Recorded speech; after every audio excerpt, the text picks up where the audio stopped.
right, it is Tuesday. Welcome to the show. I'd like to thank everybody for tuning in and listening.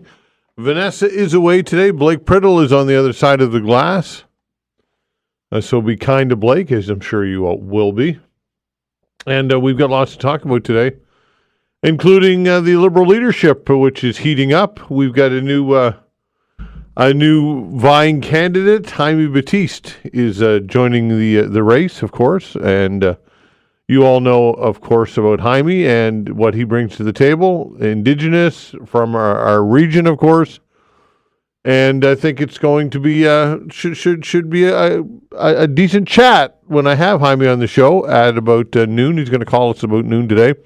That's the time that we were able to carve out during the busy schedule. I just found this out. Rob Thacker will be here in studio, of course, and the Science Files, but we will preempt the Science Files for about 5-10 minutes so I can chat with Jaime about all of this for obvious reasons, because it's pretty interesting to have a local candidate and somebody, again, an Indigenous candidate. So he will join us to talk about all of this after the 12 o'clock news. And again, we will preempt the Science Files for just a few minutes for that chat. And then we'll get to Rob Thacker and have the Science Files. So look forward to that. One of the questions that we will ask is, who do you like of the potential leadership hopefuls? Mark Carney appeared on American television yesterday talking about his virtues as to why he would be a good candidate. And Chrystia Freeland is contemplating her future, whether she should run or not. I think that Chrystia Freeland would be the absolute worst choice the Liberals could possibly make. I mean, the worst. I don't even know how anybody could even advise her to run at this point. I just think that there's way too much baggage, and she's just not a viable candidate, in my opinion. And I was thinking about Mark Carney. What is it about Mark Carney that would turn people off? I mean, he's got a real serious pedigree. If you look at his what he's done, Governor of Bank of Canada, Governor of Bank of England, and all of the business acumen that goes along with it, you would think that this would be a guy that you could say, hey, this is somebody that could be a good world leader, good on the world stage, surely would understand an economy in a way that Justin Trudeau certainly does not or hasn't. What's the hesitation with Mark Carney? And I suppose it would come down to, for many, that same old kind of liberal elitist Bill Morneau, Michael Ignatieff, of that ilk. I don't know that that's fair. I really don't know. He'll be framed as carbon tax Carney. Of course, that's the term that Pierre Poilievre has already affixed to him and attached to him, and that'll fly for some people. But I really think that Carney deserves a good look, at the very least. Not to say that Jaime Batiste doesn't, or any other person. I'm sure that they should all have a good look. But Mark Carney, I think if you look at somebody who would be qualified, to use that term, however you're qualified to be the Prime Minister, he would certainly probably check some boxes that none of these other people can, other than he's not been a retail politician. He doesn't understand the grind of politics on a daily basis. That's the stuff that Justin Trudeau loved the most and was weak on the other side. Carney is strong when it comes to the economy and acumen and other issues. Obviously very intelligent, but needs to learn how to be a politician. So these are some things that you can talk about when we open the phone lines, as mentioned, between 11 and 12. And how far should we push the United States when it comes to countermeasures with tariffs? Melanie Jolie says everything is on the table, including cutting off energy exports to the U.S. in the face of the Trump tariff threat. Now, it seems as though Trump might be softening a bit on all of this, kind of walking some of this back. But at this point, how serious do we need to take this? Danielle Smith, the Premier of Alberta, says, no, sir, we are not doing that. We will not. She is not in favor of blocking energy exports to the United States. Of course, she spent some time with Donald Trump and others in Kevin O'Leary and Mar-a-Lago this weekend, so she's pretty cozy with that group. So again, these are some things that we can talk about. Look forward to hearing from many of you in about an hour's time. And as mentioned, the Science Files will go as usual, but it looks as though Jaime Batiste will be my guest after the 12 o'clock news, and we'll find out why he wants to run for the leadership of the Liberal Party of Canada and potentially be the first Indigenous Prime Minister of this country. So lots to talk about. And again, thanks so much for tuning in and listening. All right, joining me now is Jim Cormier with the Retail Council of Canada. Jim, thanks for joining the show. Thank you. All right, throughout December 2024, HRP, Halifax Regional Police, conducted a theft blitz to combat retail crime, a trend on the rise, especially around the holidays. The initiative is supported by your council, which works with retailers and police forces across Canada to recover stolen goods and provide a disincentive for shoplifters. So how bad is this problem right now? Well, and again, thanks to you and other media outlets. The last number of years, you've been covering it quite a lot. And so I know that you know that it's a huge problem. And regrettably, it's a problem that keeps getting worse. It is not a rural or an urban problem. It's a problem from coast to coast in towns and villages right up through to the biggest cities. And it's troubling in that it's really come to a point where people, not all people, but a number of people are stealing with impunity. And, they've been emboldened by the fact that they're understanding that police resources are thin. So oftentimes when, retailers do call and when someone's stealing from their store, police either don't arrive or they're arriving very late. Police are saying we're building files on repeat offenders, sending them through, and prosecutors are saying don't send them to me because we're jammed up.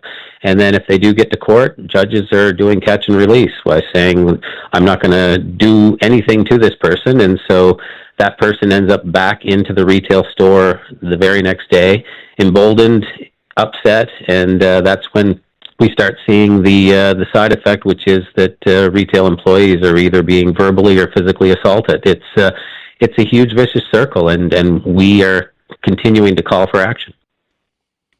Okay, so when it comes to some believing that this is a kind of a victimless crime and somehow think that perhaps the businesses write it off or insurance covers it or whatever, that's not the case, right? This has impact on your members.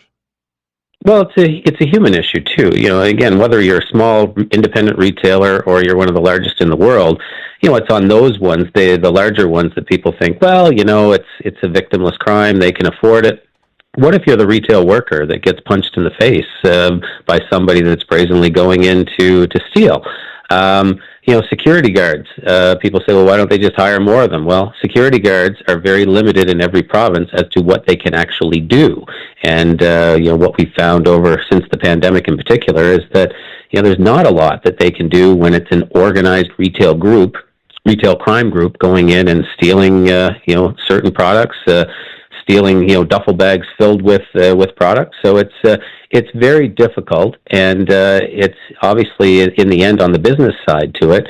If businesses are continuing to take these huge losses, and they have to put in extra security and you name it, it results in all of us, the honest customers, paying more because costs go up. So, it really has become troubling that over the last few years, we've had to make that explanation when politicians and others say, well, isn't it just a victimless crime? It's like, have we really gone that far that it's now considered, well, it's not a big deal if people are just going in and stealing? Well, it is a big deal. And there's all of these other side effects that come to it. And so I ask people that even if you're not the least bit sympathetic toward a for-profit business of any size, think about the people that work there and the human aspect of it, that those people deserve to go to work every day and come home at the end of the workday safe and secure, not being spit on, not being punched in the face, not having to witness somebody threatening them while walking out of the store with hundreds or even thousands of dollars worth of goods.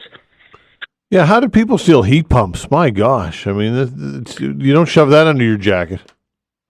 No, and again, that just comes down to the more sophisticated nature to this. what we've been doing the last few years is when we're talking about this increase in retail crime, I've mentioned this to you even ad nauseum, we're not talking about the kid going in and stealing a chocolate bar, or the single mother who needs to feed her kids and she steals a loaf of bread. Those issues have been going on in retail since the dawn of retail, and there's internal policies at retail stores to deal with those. But we're talking about the very professional groups that come in, and they're able to do things like steal a heat pump. They're coming in at night and they're stealing from storage areas. You name it. It's also those going in using violence. So it's that level that we're saying we need help with it. And so kudos to the Halifax Police that they started working with us on this. It's a good start. We hope for more, and we're doing this across the country with different police forces. So, it is just a first step. But as you saw from the release that the Halifax Police put out, we were only part of it in the retail, blitz, where officers were going through stores chosen by our members in conjunction with the police, that where there are areas where we know that we're getting huge retail theft. The police on their own did all of that other stuff that you saw in the release, where they were going to using information to clamp down on prolific retail offenders by going to their houses, where they're using them basically as storage lockers. In the process of going from stealing the product to then reselling it on your online marketplaces. So kudos to them for that. But as I said, we need help. We do need help, and we're in the process of arranging meetings with the Minister of Justice. We're going to continue the conversations with the police, and there are solutions that are out there. So we're hopeful that we'll be able to get there. Okay, what are the solutions?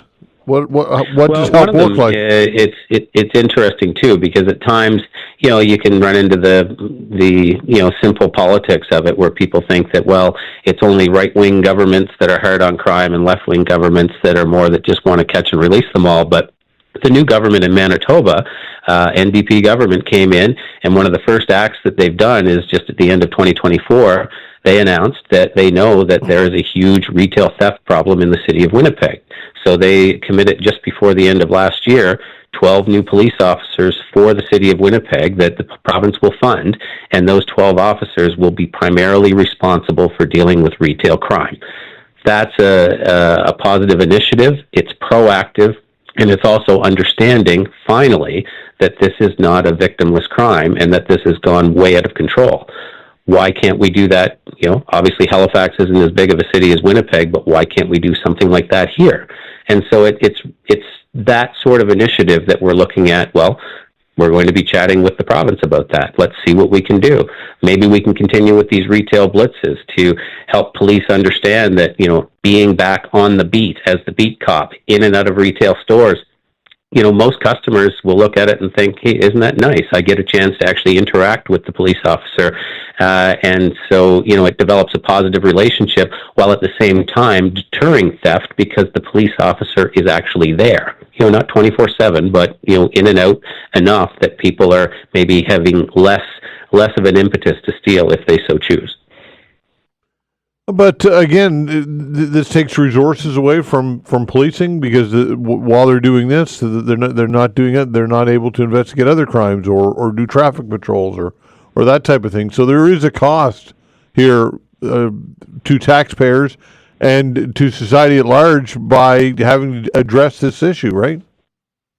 Well, sure. And, again, I guess I'd argue that at the same time, I think it was just last week that we're dealing with a growing city, and so Halifax Police had to do their public consultation, showing that they were asking for more resources and more officers to deal with growing neighborhoods in a growing city. And almost everybody that showed up, they were talking about, from the community side, how police should be doing less and that we should be defunding the police. Well, what I would argue is that, maybe there are areas where, resources would be better used for community outreach people, psychologists, you name it, getting into, things that they should be doing instead of police. But when it comes to an area like specific retail crime, why wouldn't we as a growing city want to create areas that are much more livable and enjoyable, and have people that want to go out and actually go into a store to purchase goods and help the economy?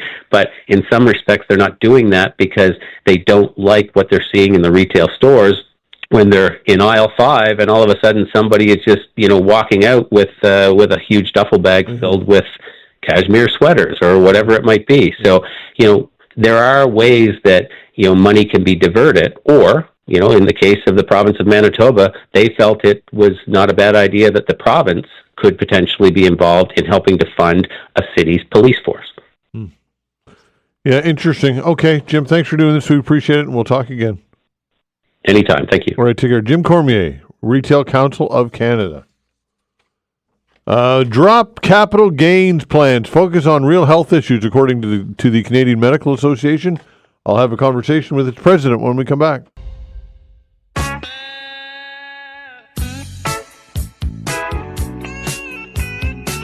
The Canadian Medical Association is calling on the federal government to immediately direct the Canada Revenue Agency to stop collecting taxes on capital gains from medical corporations at a higher inclusion rate that was never approved through legislation. Dr. Josh Reimer is president of the Canadian Medical Association and joins us to discuss all of this. Dr. Reimer, thanks for joining the show. Oh, thanks so much for having me. Indeed. All right, so let's have a little history lesson here, if we will, for those who don't recall exactly what the changes were rolled out last year. What were the changes to capital gains? Well, there were two different things that happened with capital gains. One was what happened to personal capital gains, and the other is what happened to corporate capital gains. And I distinguish between the two because in the personal, there's an exemption where the first $250,000 of capital gains there was no changes to those taxes. The changes came after you've made more than $250,000. But on the corporate side, the changes happened at $1, and that means that you now are being taxed on more of those capital gains than what we used to be taxed on. So you used to get to only be taxed on half of the capital gains that you earned, and now you're being taxed on up to 75% of those capital gains. And so that's a big difference on the corporate side. And the reason I flag that is because what most Canadians don't know, and most of the time don't need to know, that most doctors in Canada function through medical corporations. We're not employed by anybody. We don't receive pension or benefits or maternity leave or vacation days. Instead, we set up our own corporations to pay ourselves, to save for pension. And so that means that this tax increase affects our first dollar, even though we're not a big corporation. We're not like Loblaws or Amazon. We're just functioning on our own as a way that the government told us to set up. So our family physicians in the community, for example, are now going to be experiencing an increased tax on everything that they've saved for their pensions through their whole career. What about the regular income in which they draw on a regular basis? How that would not be, would that be sheltered from this? We pay income tax on any money that we pay ourselves through our corporation. So your family doctor who is employed by their own corporation is paying income tax. So this applies more to the savings that they put in for their vacation time, their maternity leave, their sick leave, and their pension, because we don't get any of those benefits like employees would get. So this is where we get the most worried, is the people who are thinking about saving for their retirement, because that's where it has the biggest dollar amount impact. And when you've been spending your whole career saving for something, to find out that now the tax is going to be quite a bit higher than what you were expecting, that can have a real impact on someone's ability to retire. Okay, so we're talking under a corporation, $1 it gets capital gains. Do they need to be paid yearly, or does it need to be paid when they're sold, or how does that work? So capital gains get paid anytime you sell an asset. And so most people get affected by capital gains when they sell something like a house. Now in Canada, your primary residence is exempt, but if you had a second home or a cottage, something like that, and you sold it, that's when you would pay capital gains. The reason this is applying to medical corporations is because some investments also have to pay capital gains, and that's how we're saving for our retirement when we don't have anybody paying us for that retirement, is that we put our money into investments. So when we sell those, when we try to pay ourselves in our retirement, that's when we get taxed. Mm-hmm. So any money that we take out of our corporation at that time is going to experience this higher tax. And why we're really worried is because we're already seeing so much burnout in our family physicians. And in fact, this year, the Canadian Institute for Health Information said there was a decrease in the number of family physicians for the first time in decades. And so anything that makes it harder to be a community family physician is very concerning to us. All right, so you mentioned that doctors are going in large part with the corporate capital gain structure as opposed to a personal capital gain structure. Why is that? When it would be advantageous, it would seem to me to file or to have it under the private plan because it's $250,000, and then everything above that is impacted, as opposed to from $1 from the corporate side. So why the corporate move? Well, and that's absolutely a great point. We don't have a choice at this point. This is something that government set up and encouraged physicians to do, and now that we're set up that way, this is how the taxes apply. So we can't suddenly say that we're personal and be exempt with the $250,000. We don't have a choice. So at this point, when we want to pull money out of the corporation to pay ourselves, this new tax will apply at the higher rate, and it's already applying even though this has not passed through Parliament. Yeah, that's the other thing, because of the prorogation. So might there be a court challenge?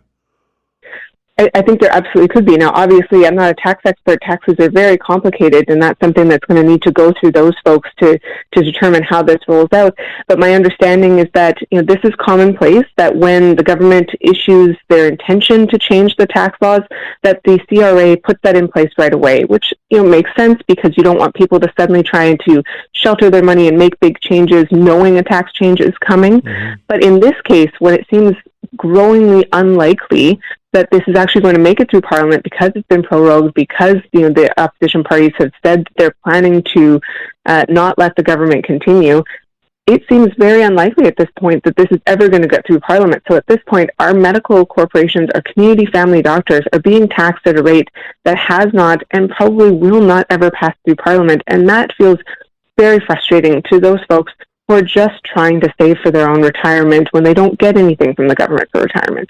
Okay, so while you're saving for retirement, though, and you're realizing the gains until you sell the asset, you're not hit with the capital gains. So some would say just ride it out and don't cash these in. And does that make any sense? Well, and for those who have that option, that's certainly something that they're considering doing. But some people are already retired and need to pull money out to live. Yeah. They need to be able to buy their groceries, to pay their mortgage, to do all the things that people do in retirement. So some of our family physicians who have spent their whole lives giving to the community are now being taxed at this high rate and don't have a choice. Mm. And like you said, it's not even law yet because of the prorogation, which is again the legality of this is definitely unsure. It's very unsure, and that also makes it really hard for people to plan when they don't know what the taxes are going to be going forward. How do you plan for when do you close your practice? How do you plan for what amount of money you need to save when the amount that you're going to have at the end of the day could be quite different depending on what happens? And again, what we're really worried about here is not so much that we're going to have to pay more money. We want doctors to pay taxes. We get paid through the tax system. We value public health care. What I worry about is the 6.5 million Canadians who already don't have a primary care provider, and anything that makes things harder for the family physicians who are leaving family practice already makes me really worried about Canadians, and that's where we really want this focus to be. We want the government to understand that this tax change is treating those family physicians the same way they treat major corporations, and that's just not fair to these individuals who are just trying to save for their own retirement. Yeah, and of course there's a perception out there, and I'm sure you hear it all the time, that rich doctors whining and crying about this and not understanding the facts, not understanding the nuances of all of this. That's out there, isn't it? Well, and it's really complicated. So I think it's fair that Canadians don't understand why we're concerned about this, because they hear the $250,000 exemption and think, well, if you're already making that much money, right, then why would you be complaining? But they don't know, and why would they know that this doesn't apply? We don't get that $250,000 exemption. And in fact, we would have been very happy if they would have just allowed us to apply the $250,000 exemption to our medical corporations, because these are, while they are called medical corporations, we're not allowed to have shareholders outside of our immediate family. So this isn't like a big company where there's people making money off of it. I have a corporation, and I am the only person in that corporation. That's it. So this is something where I've structured it because that's how government told me to structure my practice. Yeah. And so it really only affects me. Very interesting, Dr. Reimer. Appreciate your time, and let's keep on top of this. Thank you. Well, thanks so much for having me. All right, take care. Dr. Josh Reimer, president of the Canadian Medical Association. Maritime industry scrambling to mitigate the potential tariff impact, including the lobster industry. Jeff Irvine joins us when we come back.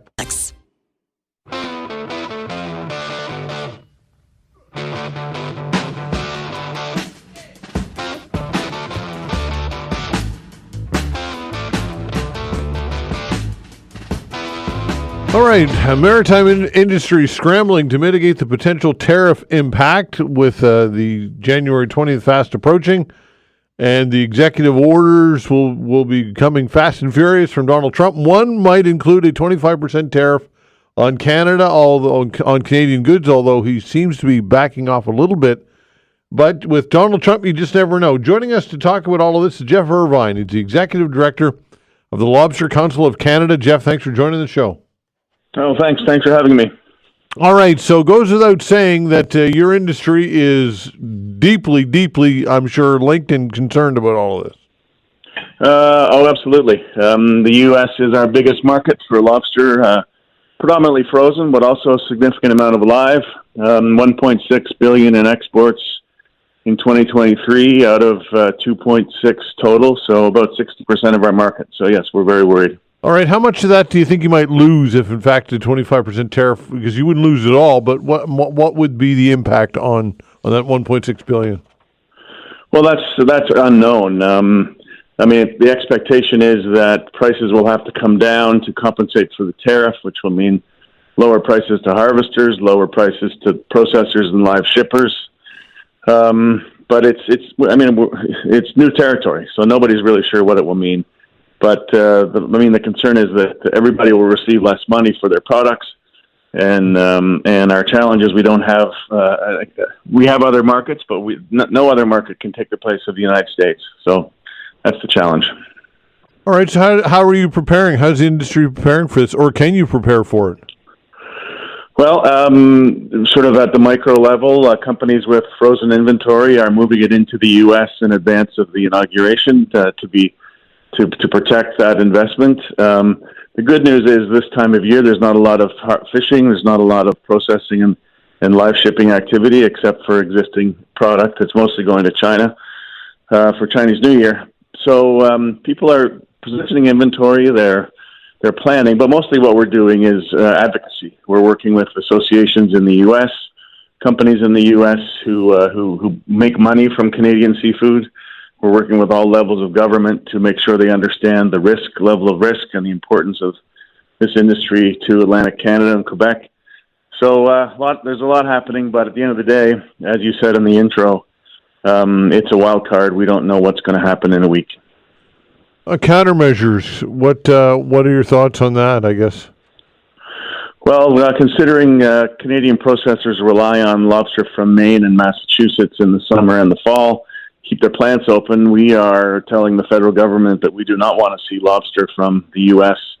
on any list for counter tariffs. We're very clear about that. So we'll see how that goes, but we want to keep lobster off that list. Just simply because it would impact production and the industry here domestically, and why add to the problem? Is that what you're getting at? Well, that's right. If processors are already facing, let's say, a 25% export tariff, the last thing they want is a tariff of 20% on the raw material that they're using to produce the products they're selling. It would be a double whammy for specifically processors, those companies who take lobster and make tails and meat and whole in shell and things like that. What do you think the government response has been here? I mean, this is pretty serious stuff. We're talking, you said, $1.6 billion industry into the United States. And my, oh my, what is the expectation, I guess, from government, for you, on behalf of your industry? Well, I mean, governments woke up very quickly after that tweet before Christmas. So every federal department that is engaged in trade, we're talking to. Every provincial government, of course, is very engaged in it. The premier from PI is on a bus right now visiting governors and associations in New England, for example. The politicians, the opposition in Ottawa are very active on this. The conservative trade folks, the government folks are very active. So I think we have full attention of governments, given how important it is. Okay, so let's suggest that they follow through with this. Trump follows through with this. They impose a 25% tax. How long can you weather the storm? Well, nobody really knows. As I said, it's new territory. We've got a trade mission going to Europe in a couple of weeks to promote Canadian seafood there. We're constantly trying to expand our markets in Asia. That's a long-term fix. But it's clear we need to spend a lot more money and time on promoting trade with other parts of the world, notwithstanding the importance of the U.S. market. But if it's 25%, we will see lower prices to harvesters, as I said in the intro. So I mean, it's hard to speculate, but I can't imagine the tariffs will be on for long. If they are, I'm also skeptical that it will be 25%. Maybe it'll be 10. That'll be much different. So ultimately, we just have to wait and see. Why do you say that you can't imagine that these would be long term? Oh well, because it will cripple America like it will cripple Canada. If the president's goal is lower inflation and lower costs for consumers, this will do the exact opposite. I mean, we're also hoping for an exemption on food. So we think that this is all part of a grand negotiation, and at the end of the day, there will be targeted tariffs, hopefully, on things that won't impact everyday consumers in America and also won't impact Canadians. Yeah, it's tough though that it comes to this type of rhetoric, though, isn't it? In between countries in which we have been great trading partners for so long and worked symbiotically for so long, it's difficult that it's come to this. I guess politically.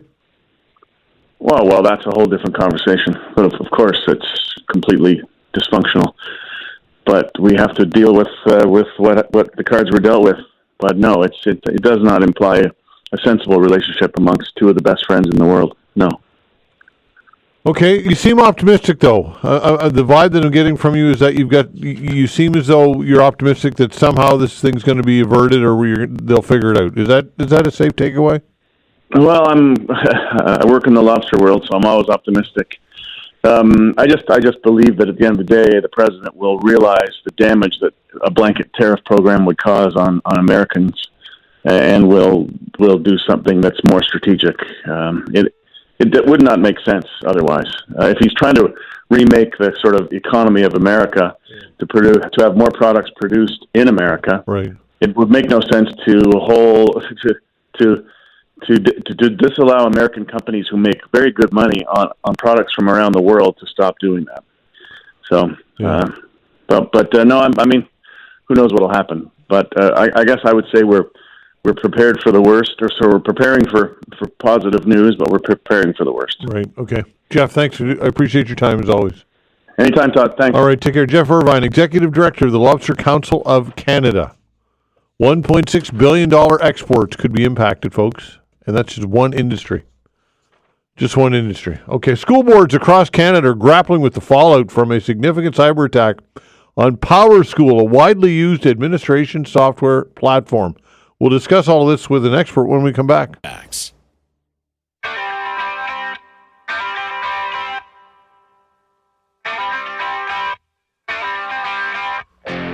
All right, Nova Scotia's Education Department is asked to help from IBM as it investigates a cybersecurity breach involving a student information system used across North America, saying the breach could have a financial impact on some former and current teachers and staff. The department issued a statement Saturday saying some social insurance numbers collected before 2010 were included in data stolen during the recent breach of the cloud-based PowerSchool system, which is used to track enrollment, attendance, grades, and other data. Joining us to discuss all of this is Tony Anscombe, Chief Security Evangelist at ESET. Tony, thanks for joining the show. Hey, my pleasure. All right, so tell us a bit about your background and your expertise, if you will, first of all. Okay, well, firstly, as you said, I work for ESET, a cybersecurity company.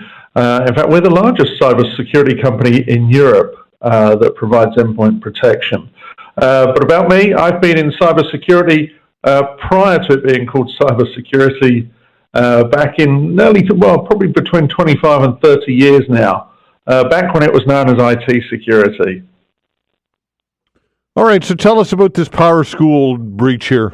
Just kind of the broad strokes, how widespread it is. Well, they had a credential issue. So somebody compromised a credential, i.e. the login data of somebody that had access clearly to the underlying data. Now, that could have been through phishing or social engineering. Those details are yet to come out. but the cyber criminal clearly has breached and taken some of the data. Now, the company has turned and said, nobody should be worried about this.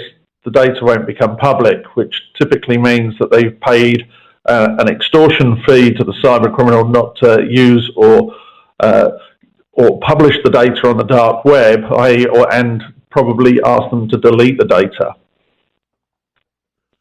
Okay, so oh my, tell us about some of the more compromising information here. Well, they've said that we shouldn't be worried, but the information was both student information and staff information. So if you start thinking about the richness of student information when your child starts school, school typically want to know, social security numbers, personal details. They want to know about the parents. They want to know about medical insurances, allergies, all the types of medical details, etc., are all held by a school. So if that's in this system, then potentially you have some rich data in there that could very easily be used to exploit the person later on. So if you then get an email that looks and feels real because it's got so much data about you, that could be because the cyber criminal is sitting on this data. And that's true of staff as well. If you're a member of staff and some of those details have could get exploited at some stage in the future, then potentially identity theft, financial fraud, phishing and scam emails could be headed your way. All right, what type of safety measures would PowerSchool system be employing here? Well, they've offered, I think, staff members some sort of credit monitoring facility, and for students they've offered identity protection. In my opinion, both should get both, because actually a member of staff might have their identity stolen, and actually a minor, if somebody gets to the age where they actually need their credit record and they find it was already exploited by a cyber criminal a number of years back, then they should also have that credit monitoring currently. And one of the things I'd actually recommend is, if you're a parent of one of these children, actually go onto the credit agencies, create the record for your child, and then lock it so that it can't be exploited by somebody else, because a locked record can't be used. What percent of people are proactive and will take these types of measures? And I suppose you don't know. I would bet that most people would not do that because it takes effort and it takes time and it takes some level of, I suppose, a skill or whatever it is. People just don't bother in many cases and wish for the best. Do you think that that's unfortunately probably the norm? Oh, well, unfortunately, that is the norm. And actually, I can put a number on that. I know somebody in the US that deals with legal cases after a breach, and they say it's between 2 and 5% of people that actually take action. Wow. And deploy identity monitoring or credit monitoring offered by the breached party, typically offered by the breached party. So it's actually really low. I think people go into this with the attitude of, it's not going to happen to me, why would somebody be interested in my piece? It's not. It's purely about financial gain. If somebody can use that information for financial gain, then they will. Yeah.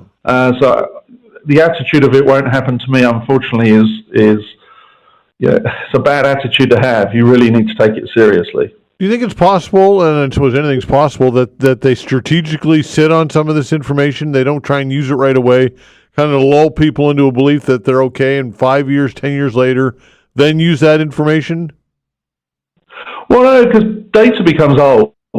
Data deteriorates over time. So if I know something about you today and I could exploit it today, if I know, for example, you've got some streaming service that you use today, and I can turn and say, hey, you need to do a password reset and fish your credentials from you, then it's a timely thing. If I try and do that in 3 years' time, I don't know whether you're still a subscriber. So therefore, it then becomes out-of-date information. So no, I'd expect it to get used quite soon. The other thing to remember is, when there's a data breach like this, we've all been part of a data breach already. And that might be why some people have this attitude of, well, my information's already out there.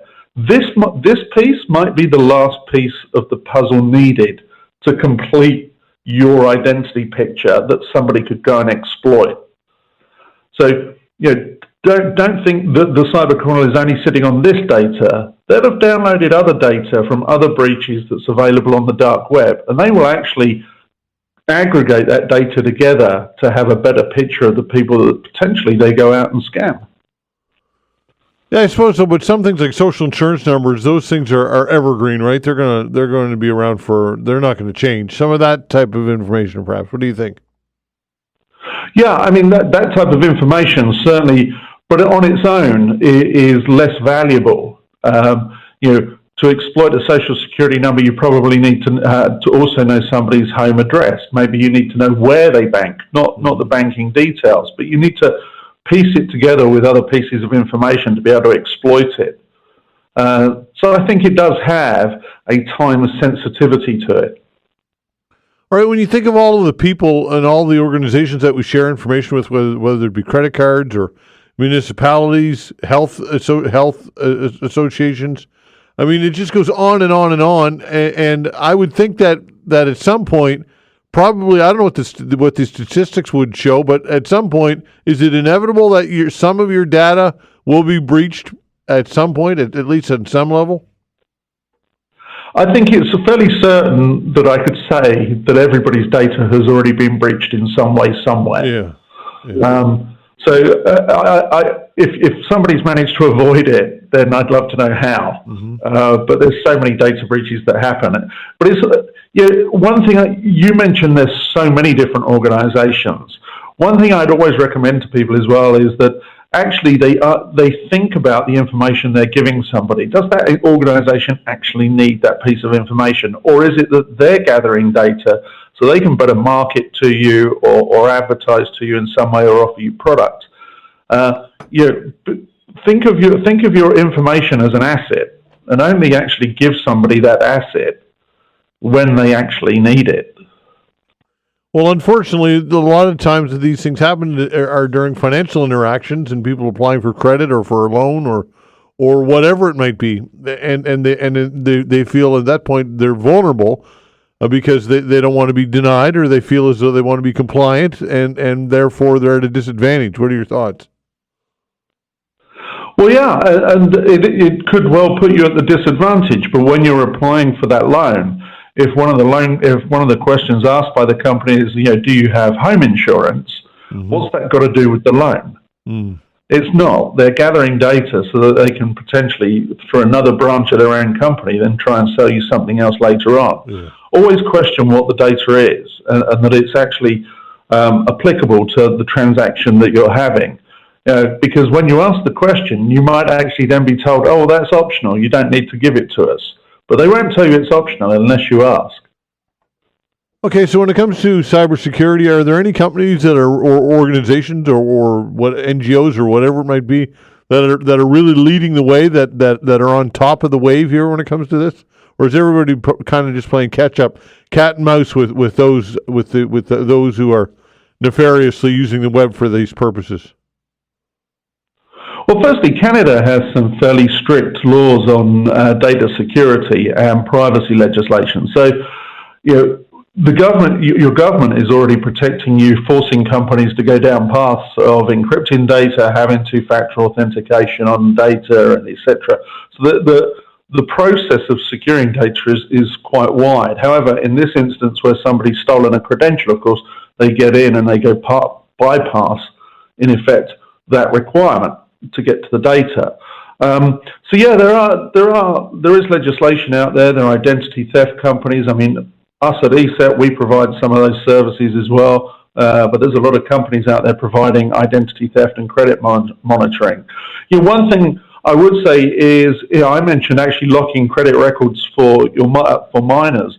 My credit record is locked. And the reason it's locked is because if I need to take credit, I can unlock it at will from my phone. But what it means is when it's locked, nobody can actually exploit it. Now, does that put an extra step in? Should I need somebody to look at my credit record? Yeah, but I can put up with having an extra step and keep my identity to myself. Okay, Tony, appreciate your time and your insight as always. Thanks so much. Hey, my pleasure. And if you were part of this breach, make sure you actually take some action. Okay, thank you. Tony Anscombe, Chief Security Evangelist at ESET. Now, what is on your mind today? Give us a call at 902-405-6000. We've got an open hour. We've got some time for you. Perhaps you've heard some things that you've agreed with on the show. Perhaps you've heard some things that you've disagreed with on the show.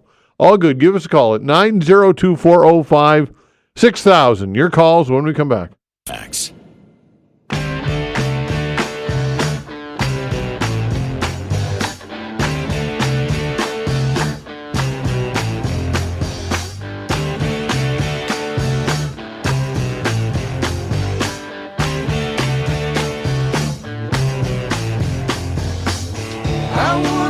Taking your calls, 902-405-6000. What would you like to get into today on this Tuesday? Again, 902-405-6000. A week from now, we will be completely and totally in the Donald Trump era. His presidency will officially be underway. He's going to be inaugurated on the 20th, which is Monday, and we shall see what the fallout will be when it comes to the tariffs, the 25% tariffs, which he's not completely backed down from, but it looks as though he's waffling a bit on it.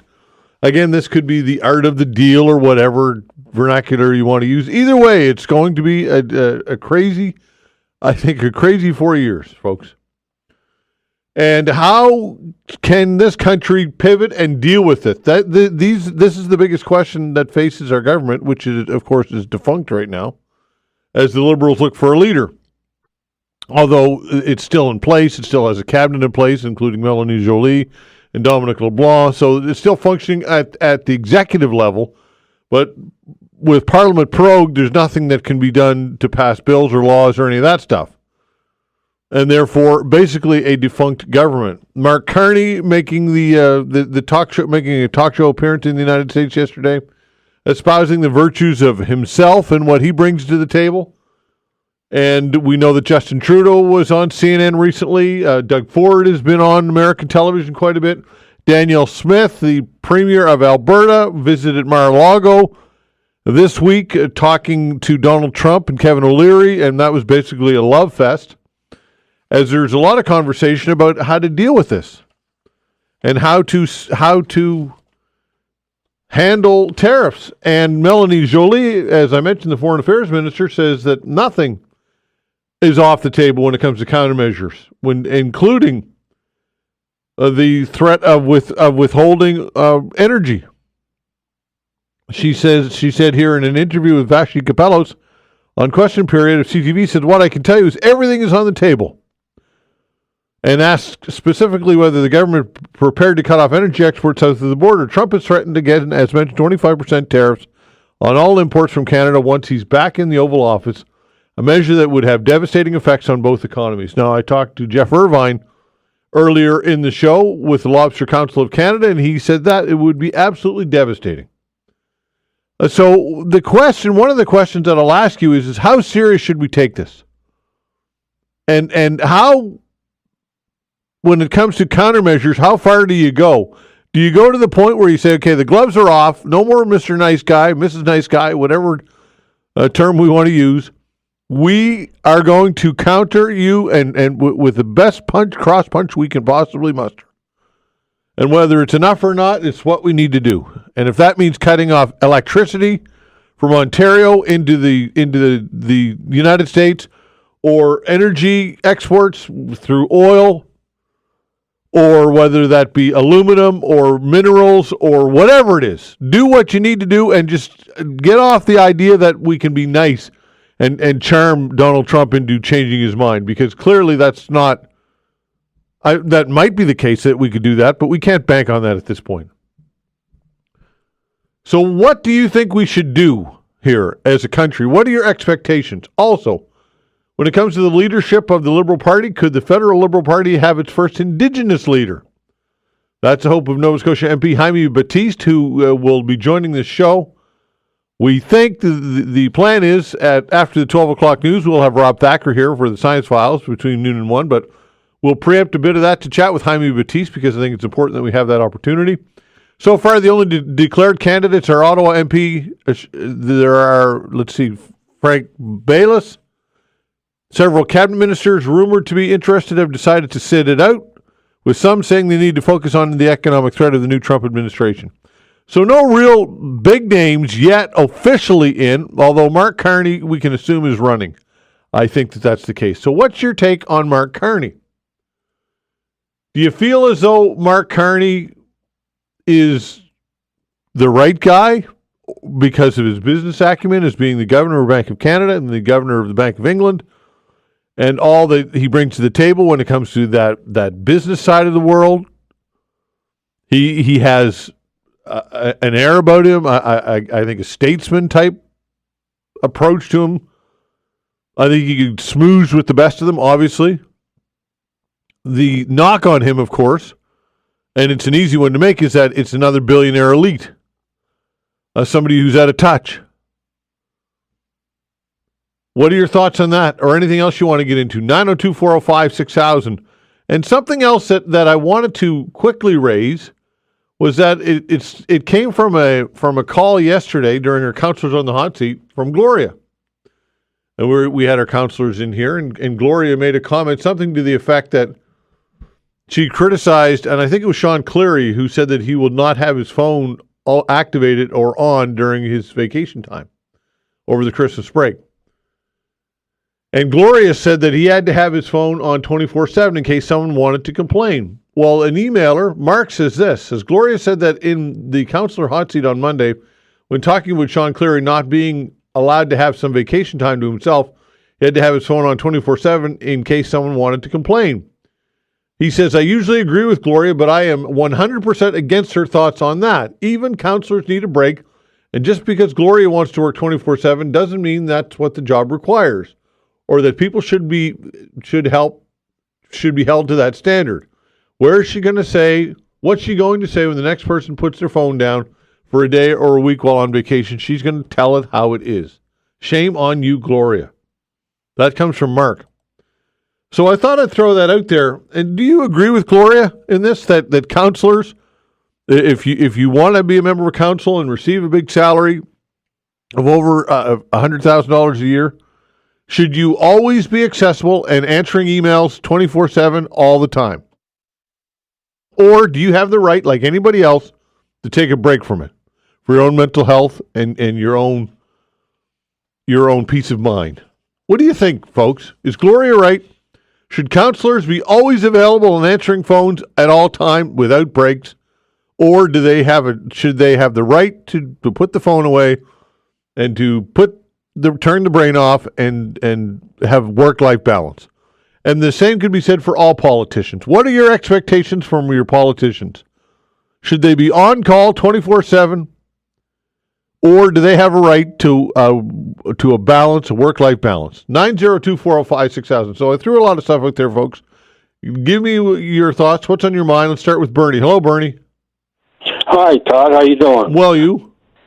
We're living in interesting times, eh? We sure are. Don't know what to expect after the inauguration of the president in the States, but I was just listening to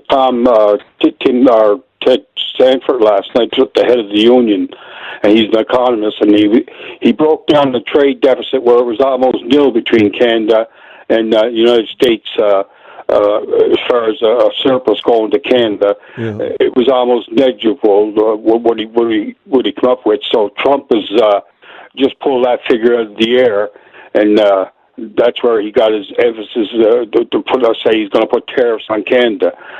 I think that we're coming into interesting times here now. We're like the Liberal Party in dismay in this country, and it looks like Poilievre is going to come to power in Canada. Conservative government. Daniel Smith and Kevin O'Leary and Scott Moe, they all seem that the best strategy with Trump is to kiss ass, and they'll get a favorable reward out of it. I think that for this time, we're living in our times, we've got to stand up and be tough. I'll give Doug Ford credit in Ontario. He seems the only one that's speaking with a forthright attitude on how to take them on. And I think that the gloves should be off, and tit for tat, whatever they come up with, we can handle it. We can do it in this country. We're only 40 million. We got all the resources. We got all the land. We got the water. We got the minerals, everything, and they need us just as much as we need them in the trade deals that were signed over the years. So take the gloves off and don't back down. Okay, and just you mentioned Jim Stanford. He's going to be on the show on Friday at noon because I saw the piece and I reached out to him and I want to talk to him about it because I think it's interesting what he had to say. On the show because he's very informative and he breaks things down so you can understand them at our level. The trade deficit and all that, what Trump is using as a big hammer on Canada, which is what looks like it's just a big lie. That's all. Okay, thanks, Bernie. Appreciate it. Take care. Okay, all right, 902-405-6000. Again, we'll be talking to Jim Stanford as Bernie mentioned about all of this on Friday at noon. He wrote an interesting op-ed which he sent me, and I booked him for the show at that time. So look forward to that. 902-405-6000. Give us a call. We'll be right back.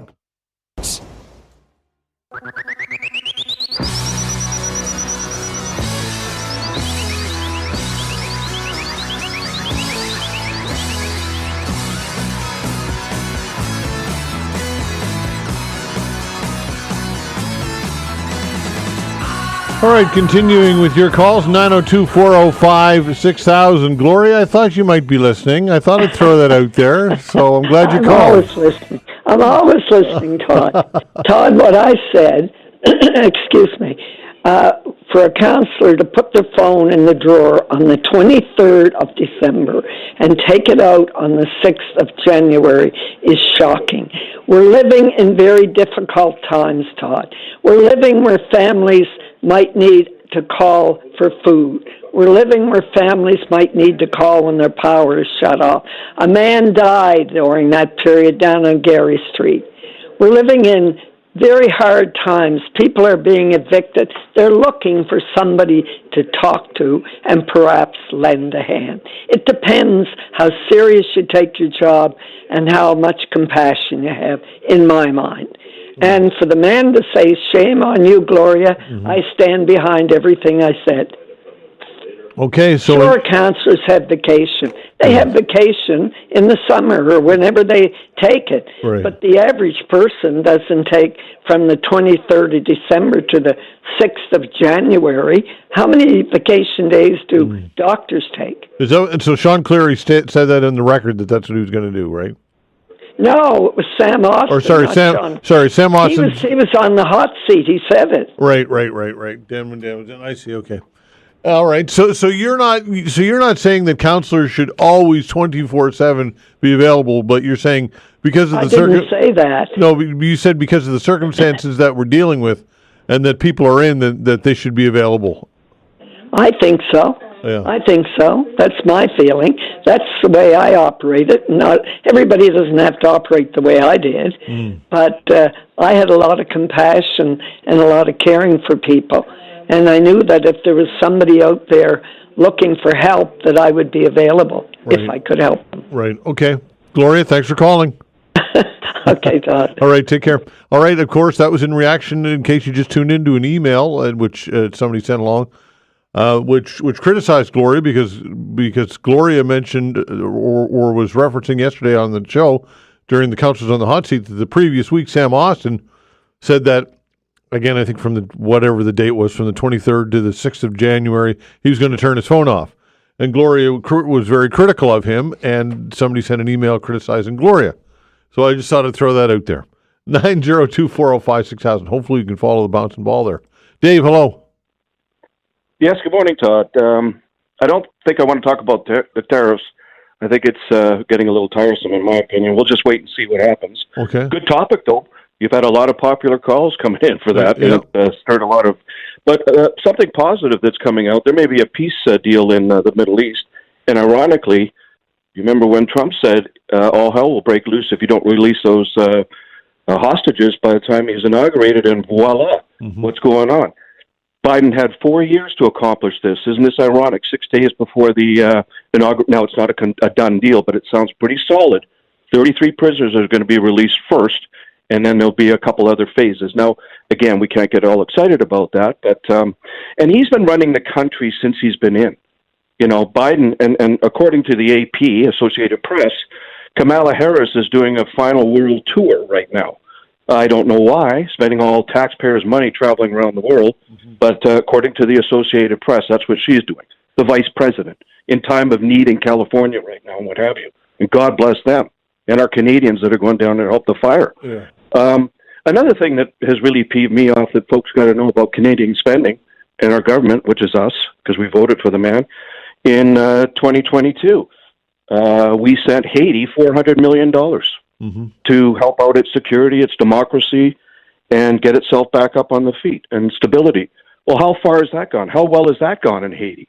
You know, and it's probably closer to $1 billion. I've done a little bit of research here on how much money, and we're housing Haitians here too, which is also very costly, you know. And God bless our hearts that we do that kind of thing. But if we have that kind of money to be tossing around to basically countries that are not going to get resolved, let's be real, Haiti, I'm sorry, folks, but it's a lost cause at this point in time. And what is our money helping there? You know, it's going nowhere. So people got to, you know, kind of wake up and sort of do their homework on certain things here. And I think, like I said, Trump said, you know, all hell will break loose with Hamas and the Middle East if they don't release those hostages. We can all admit that. We've heard that, right? You can go on YouTube. It's all over the place. And let's give the man a little due credit here. And this is not Biden brokering this deal. He sent over, I can't remember his name. Oh, God, they're international guy. You know who I'm talking about. He was over there 7 or 8 times trying to broker a deal, and it never happened. Gosh, the name. You're talking with the Secretary of State, right? That's correct. Yeah.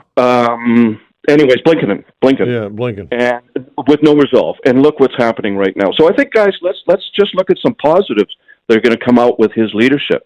And when he says something, he can mean it. And it could be the tariffs as well. But I think I'd just hold off on that. And let's just see where it all settles down. He has a lot of other pressing issues. He's got 100 executive orders I think he's going to do. And one is lifting deregulation, which, in my opinion, is going to free up a lot of opportunity on both sides of the border when it comes to deregulation down there. So that's just my humble opinion. Well, Dave, when it comes to deregulation, though, that's a whole other issue, right? Because deregulation has its dangers as well. Would you not agree?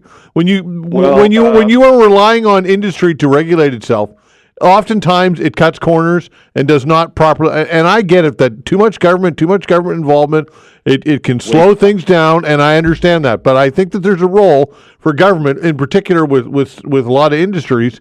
And if you completely just deregulate and say Wild West, go for it, and put trust in private industry and businesses, to me that's not always the best approach, in my humble opinion. What's yours? Well, you want to put trust in your government and the red tape and the rhetoric. We see that all the time in government. There's too much government.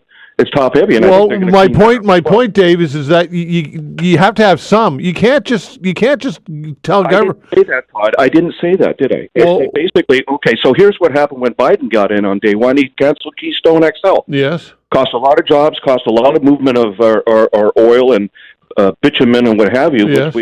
So I think that's going to be deregulated. Yeah, we can work around the environment and what have you. I agree, but the government is no better. They have caused companies to leave and not be interested in going. They'll go elsewhere where they can get a better deal. Yeah, like Asia, like Asia, where there are no rules, where the government doesn't care, right? Well, I don't know if the government doesn't care, and you're probably right. But in some ways, we can lift with caution. We can lift deregulation. I guess all my point, Dave. I guess all I'm saying is that, listen, I'm a believer in free market and open market, and I hate big and I'm not a fan of big government. But government has a role to play, unfortunately, and yes, it's not effective and efficient, and it's got its own bureaucratic problems. But you still have to have, in my opinion, in some cases, regulation, whether it be telecom, airline, whether it be the oil and gas industry.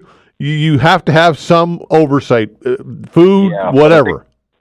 I've seen here in our country, regulation is cuts free speech, if you will, in certain sense as well. So we have to be careful with government regulation and how far they go. We're experiencing that in our own socialist country right now under this regime that is at the helm right now, and thank goodness he's going. and hopefully things will be freed up and we can move on and get business going again. How about that, Todd? Okay, thanks for the call. All Cheers. Right, take care. 902-405-6000. That's the way to reach us. Again, 902-405-6000. Jim, hello. Good morning, Todd. How you doing? Well, you? Good.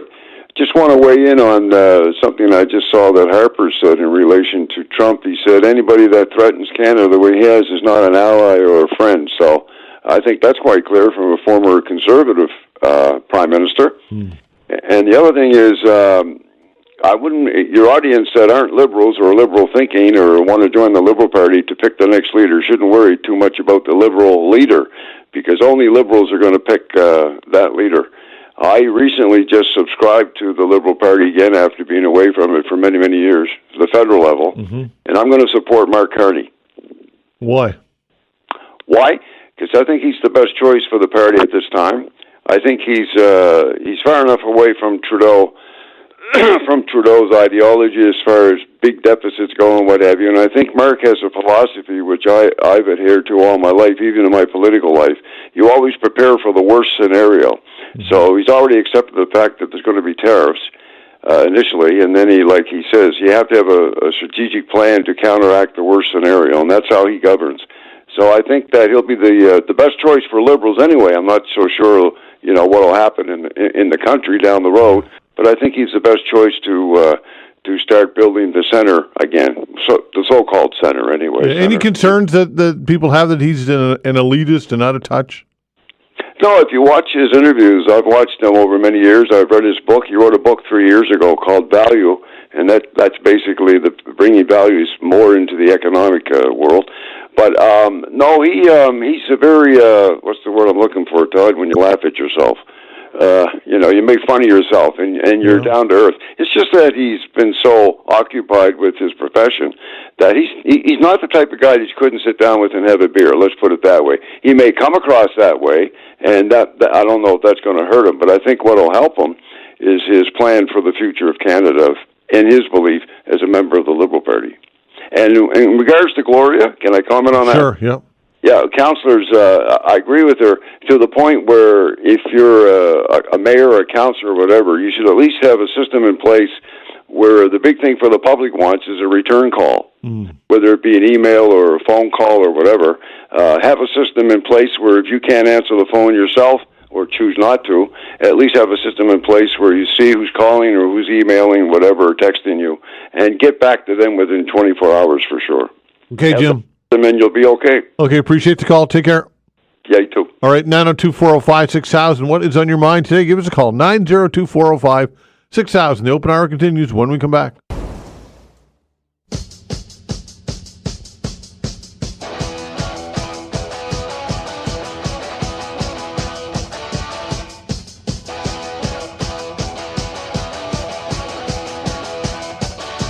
All right, continuing with your calls. So to reach us, 902-405-6000. Again, 902-405-6000. Stephen, hello.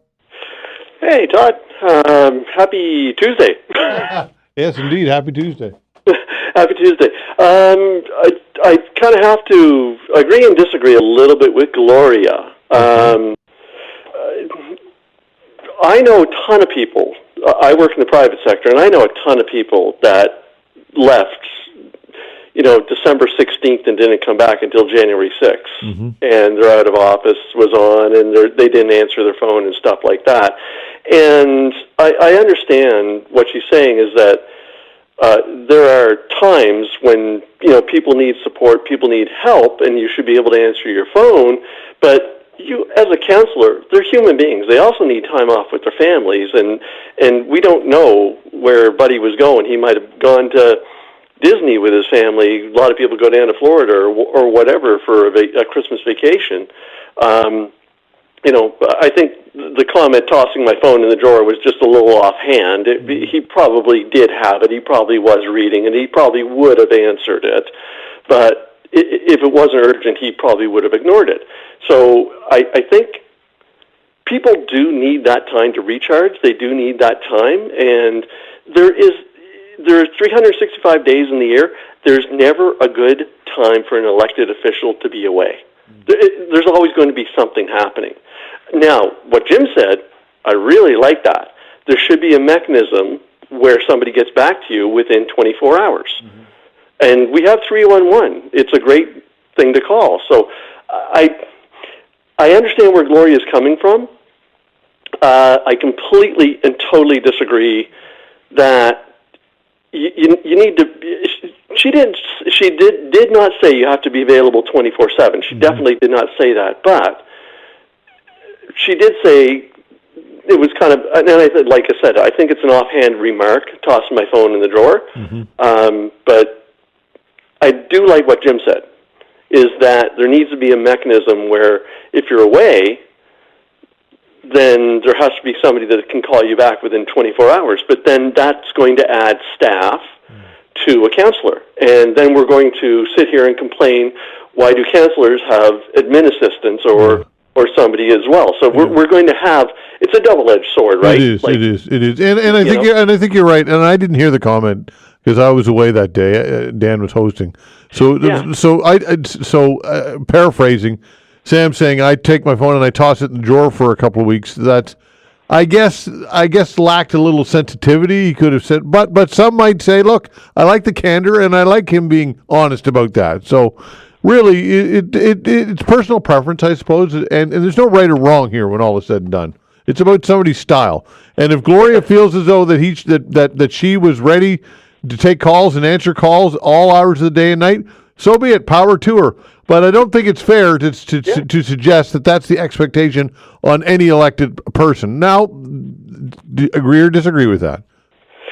I actually completely agree with that. Yeah, people do need time off. We're human beings. Yeah, you got to be able to turn things off and walk away, shut things down. But I like what Jim said. There has to be a mechanism where if somebody needs that support. Sure. Then we need to put that mechanism in place. But then we're going to, as taxpayers, complain about why are we paying for that mechanism? Why can't cancer be available? It really, you're right 50% of the time, you're wrong. Yeah, absolutely. Okay, thanks, Steve. And by the way, Blake said you did not bring him coffee like you normally bring to Vanessa. Who said that? Your guy, the buddy answered the phone. I think is it Blake Priddle? Blake Priddle, yeah. Yeah, he said you didn't bring him a coffee. He's just got instant coffee to drink. Well, I only do that on Fridays. And it's not just Vanessa do I bring coffee to, also Dan and Shelley. And the reason why I don't bring Blake a coffee on Friday is because he doesn't show up till 10 o'clock. All right, so okay, I was going to give you the bricks for that, but okay, that works. No, I'm completely in the right, and Blake's in the wrong. No, just kidding around. I'll make it up to him. Right. Thanks a lot, pal. Give him a thumbs up behind the glass. There you go. Thumbs up, Blake. Thumbs up. Thanks, Todd. Okay, no problem. 902-405-6000. Listen, when it comes to politicians and accessibility, do you expect to get a response the day of, or what are your thoughts on that? Gloria feels as though politicians should be available often, if not always, and that was the way that she operated. And criticized Sam Austin for saying that he didn't do that. As a matter of fact, Sam, over the Christmas holidays, put his phone in the drawer, he says, and ignored it till the 6th of January. 902-405-6000, that or whatever else you got in your mind. Give us a call. We got some open lines for you. Carol, hello. Hey, Todd. Thanks for taking my call. Sure. I don't really think Mark Carney's going to have too much of a fight there with the perception that he's an elitist. On the contrary, I think most Canadians will find it refreshing to finally have an adult in the room with all those cartoon characters and their bombastic rhetoric with nicknames and taglines. I think he put his he came out and put his name in the ring there, knowing full well what he's up against. So he must have a plan to get Canada a good deal. And with his knowledge and experience in international banking at the highest level, I would think that he'd be the obvious man for the job right now. And he doesn't need a paycheck, so maybe he's just a patriot. Yeah, it could be. I mean, look, he's got a lot of upside for sure. He has a statesman look about him, if that makes any sense. And And I think that matters. He's obviously got an amazing pedigree, an amazing background. His resume, when you put it up against Justin Trudeau, there's really no comparison, right? When it comes to credentials. And I would say the same as Pierre Poilievre. Pierre Poilievre is a career politician. I think he got his degree in economics from I think it was the University of Calgary. I'm not sure, but he went right into politics. So Pierre Poilievre, really, you want to talk about being out of touch with reality, that guy is out of touch with reality as far as I'm concerned. Exactly. He is. He doesn't know anything but the inner workings of the politicians and all that stuff. He doesn't never really done anything, and he doesn't really give us anything. He's not telling us what he's going to do or anything like that, except axe the tax and. Yeah, Carl, I'm certain I'm going to be speaking with Jaime Batiste later in the show in about 15 minutes or so. So I'll get his take on it. But of all of the people who put their name forward, I think Mark Carney it makes the most sense for the Liberals for a lot of reasons. I agree. I think he's the best for Canada right now. To tell you the truth. Yeah. With all knowledge and everything and all what he's been through and not to mention that he's got an in with Britain as well, right? And we some backup down the road, right? And he's kind of a rock star over there, right? Yeah. Okay, Carl. Thanks for the call. Thank you. Bye. All right, take care. 902-405-6000. Look, Mark Carney, I don't think he can win the next election. And again, we shall see what happens he has to become the leader, first of all. But let's assume that he's a front runner, and I would say that that's safe to say he's a front runner. And if I were putting money down, it would be on Carney. But I think he would have to have an unwritten agreement, if there is such a thing, with the Liberals to say, look, we're going to take it in the teeth in this next election. I'm going to do my very best to win a seat and to save as many seats as I can. But we're really building for 4 years after that with me as the leader. I think that would need to be something that is known. And perhaps it is. 902-405-6000. That's the way to reach us. What are your thoughts on this? What do you think of Mark Carney? What do you think of anything else you've heard or you'd like to get into? And should municipal councillors and politicians be accountable and accessible all the time, 24/7? Or do you think that they deserve a break? Like Sam Austin said, he took a break over the Christmas holidays, completely ignored his phone and said, I need a break. Mental health, whatever. 902-405-6000. We'll continue with your calls when we come back.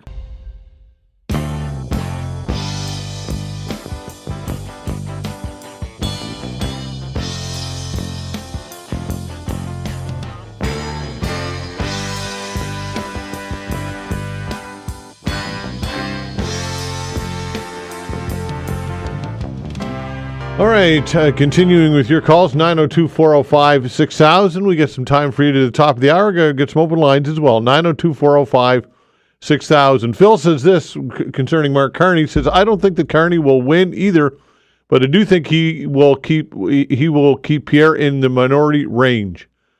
So that's possible. And look, minimize the damage. That's all the Liberals can do right now is minimize the damage. And I just think that Chrystia Freeland just is a non-starter. If the Liberals elect her as their leader, they'll get what they deserve. And that will be a complete and total and utter wipeout. I really believe that. I think Mark Carney's he's imperfect like everybody is. He's an imperfect candidate. He's going to be labeled, as the carbon tax Carney. They already got it all ready to go. A liberal elitist in just another version of the Liberals. But look, if you look at what Mark Carney brings to the table and if you put any stock in it, which I think you should, as to what he's achieved and what he's done as a business leader, as a world business leader, I think that's got to carry some weight. And I think if you're a Donald Trump or if you're another world leader and you look at that, then that matters. Again, some people think that he's too tied in with the World Economic Forum and go down all of those rabbit holes you want, whatever. But compared to Chrystia Freeland, I mean, come on, it's a no-brainer. 902-405-6000. Give us a call. We get some time for you, as mentioned, and some open lines. 902-405-6000. Kylie, hello. How you doing, my friend? Hey, I'm all right. You? Not too bad, buddy. Yeah, I kind of agree with Gloria, in a sense. I just find that, they're making over $100,000 a year. Now, that's more than 95% of the people in Canada, if you look it up. Hey, that's good money, for people with no experience or anything coming into a job. And, they really have no accountability. They have no itinerary for the public. I don't know if you're aware of that, but they don't have to document, whatever they do a day. And I heard one of your counselor last year talk about he had 28,000 people in his district, right? And in Toronto, the average is 72,000. We have 17 counselors. Toronto has 25 and has 6 times the population. It's just, we're the heaviest taxed people, in North America, supposedly, right? I mean, the mayor of Toronto gets $235,000. Our mayor gets $217. Yeah.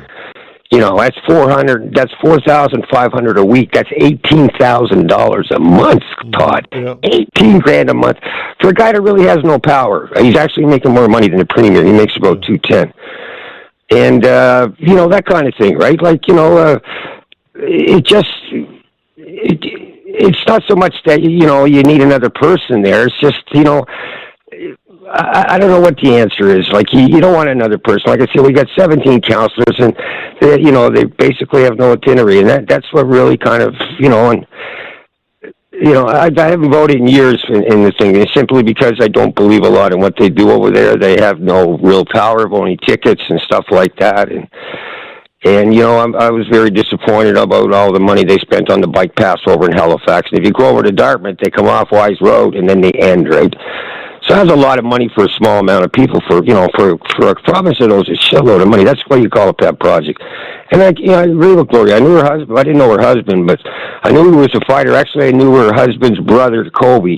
I hung around his son named Haas, right? So, yeah, maybe she does want to go a little overboard, maybe that, but her heart's in the right place. I mean, you're getting paid good money. You got a tiny little district. Say you have 28,000 in your district, Todd. I mean, 3/4 of that would be kids. You probably end up with 10,000 adults to be responsible for. It's a lot. And then you got to pay these pensions. Like, I'm not trying to be smart, but, Savage left with 217,000. He's probably getting 150 leaving, right? Like, yearly. I mean, the pensions that we're paying out to the government is just, Dexter, 130,000 he's getting a year, right? Like, it's just, we can't afford that, right? Like, we just can't afford it. And like I said, we're so taxed, right? Like, we got the MVP, for the Carter VI, what do they call that? The MVI, we're the only one of 3 provinces in Canada that have it. It's an extra tax. It's just disappointing. But, those people are living well over there. I mean, making, $18,000 a month with 600,000 people to pay for his wage. When the Toronto mayor is making $235 and he's got about $6 million to pay for his wage, it just bothers me, buddy. That's about it, Todd. Okay. I just wanted to say, yeah, I agree with Gloria in the sense that, yeah, I think they're overpaid, and they got small little districts. I don't know how hard they're working. Anyways, take care, my friend. Okay, take care. 902-405-6000. Jeremy, hello. How you doing, Todd? Well, you?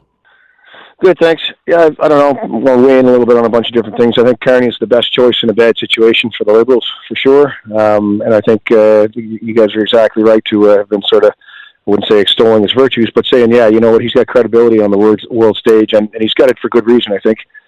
So I would put stock in his credentials, and I think he has the respect of a lot of other world leaders, and I think that will go places with Trump if he ends up, and again, like I said, I don't think the Liberals are going to win the election, but he'd be the guy. I think that could keep the PCs to a minority.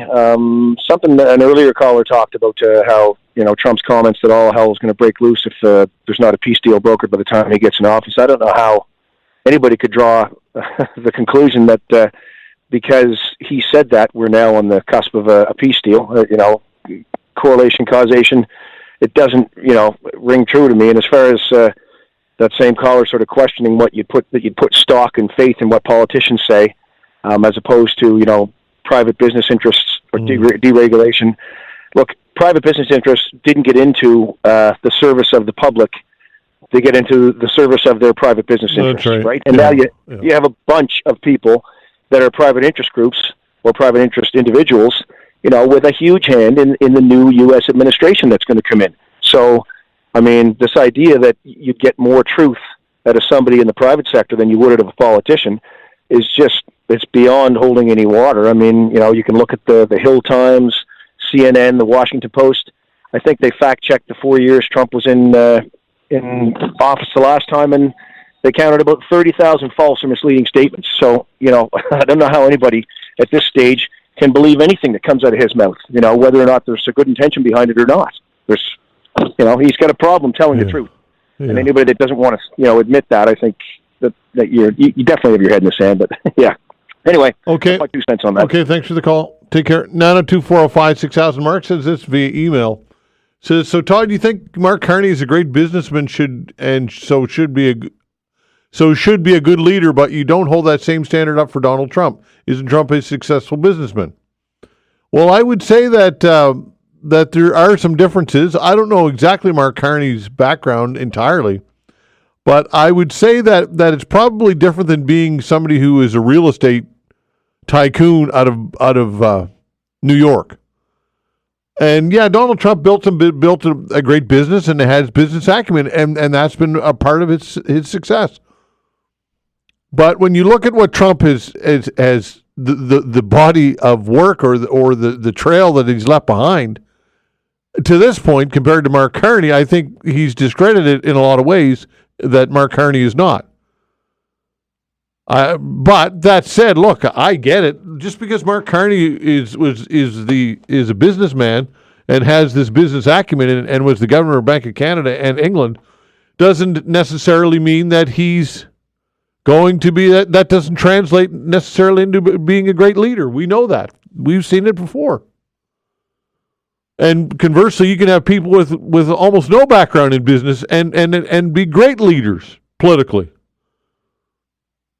So that is important to be said. I think if Donald Trump, if you took away all the scandal and all of the vitriol and all that goes with it and the baggage and the convicted felon, and I could go on and on, I think that's more of the issue that people have with Donald Trump than him being a perhaps at times a businessman, but at times a shady business guy. And some would say that everybody who plays in the real estate world, and in particular New York real estate or global real estate, you're going to have shady deals. Everyone does. It's part of it's obligatory almost. So I'm not all in on Mark Carney. Don't get me wrong, but all I'm saying is that when you compare his pedigree and his acumen to certainly Justin Trudeau or Pierre Poilievre, he's leaving them in the dust. If I were a board and I were hiring somebody to be the Prime Minister of Canada, and I were looking at resumes, and that was strictly all my first interview was going to be based on who I call in on the short list, Mark Carney would be on it, and Trudeau and Poilievre would not be on based on what they bring to the table. But again, that doesn't necessarily always translate into a great decision, and that's part of the mystery of politics, isn't it? What makes a great politician, what makes a great leader, who knows? But I do know that Chrystia Freeland, they're going to beat up on her one more time. It would be a disastrous choice. And I can't believe that she could even raise $350,000 to enter. But she probably will somehow. Anyway, over the next hour, we will be having Rob Thacker in studio, and we may be, I'm not quite sure yet, talking to Jaime Batiste as well. We'll be back. Thanks.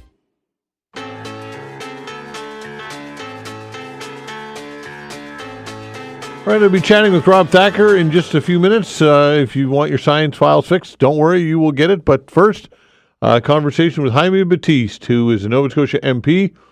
Could the Federal Liberal Party have its first Indigenous leader? Jaime Batiste is in the race. It's official. Jaime, correct? Yeah, well, I'm putting together an exploratory team, but I've announced that I'm interested in this bid, and also be the first Cape Breton Prime Minister as well, if I was to pull this off. So, that's something to keep in mind as well.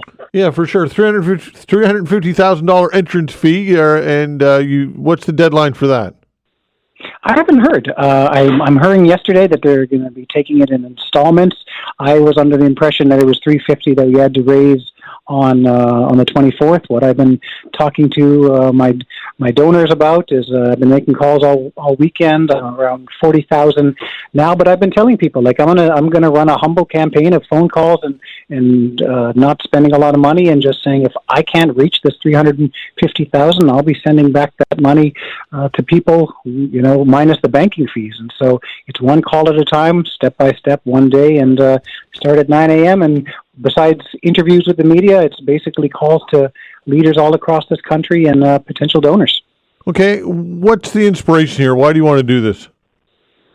Well, I went to Ottawa last week not believing that I was going to be in this race. I was talking to people like Sean Fraser and Dominic LeBlanc, and I had approached them about doing this, but they had said that they wouldn't. And so I was kind of discouraged that we didn't have an Atlantic voice in this. But I got so many calls from First Nations leaders across Canada asking me to put my name in the ring and saying, you can do this, we'll help. And I said, this is going to cost a lot of money. And they said, you don't know until you try. And so, when I was thinking about it and reflecting about it, before there was ever a Premier Rob Canoe, there had to be Elijah Harper. Before there was ever a President Barack Obama, there had to be a Jesse Jackson.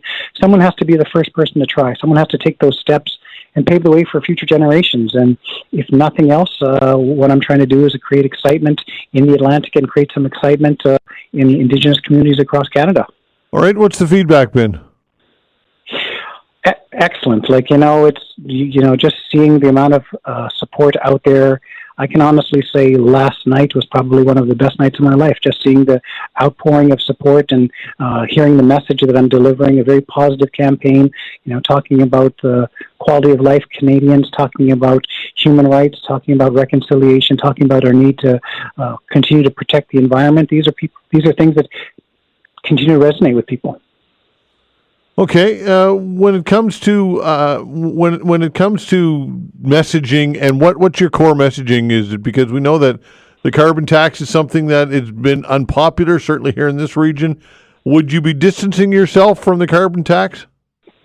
Listen, I'm an environmentalist at heart. I believe that we're connected to our environment. We're not owners of it. But we've seen the devastation in Nova Scotia, the fires, the floods, the hurricanes, record snowfalls in Cape Breton.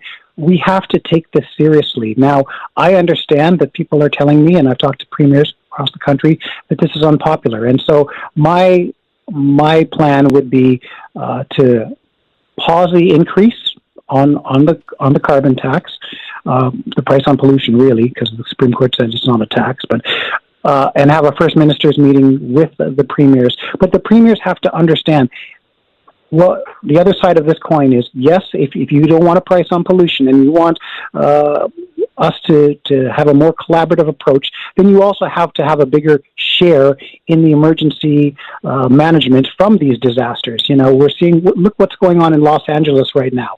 Look what's happened. I've been a part of so many different calls to emergency management ministers and talking about roads washing away at the Cabot Trail, record snowfalls, Hurricane Fiona. This is costing Canadians a tremendous amount of money. And if so, they want us to back away from this.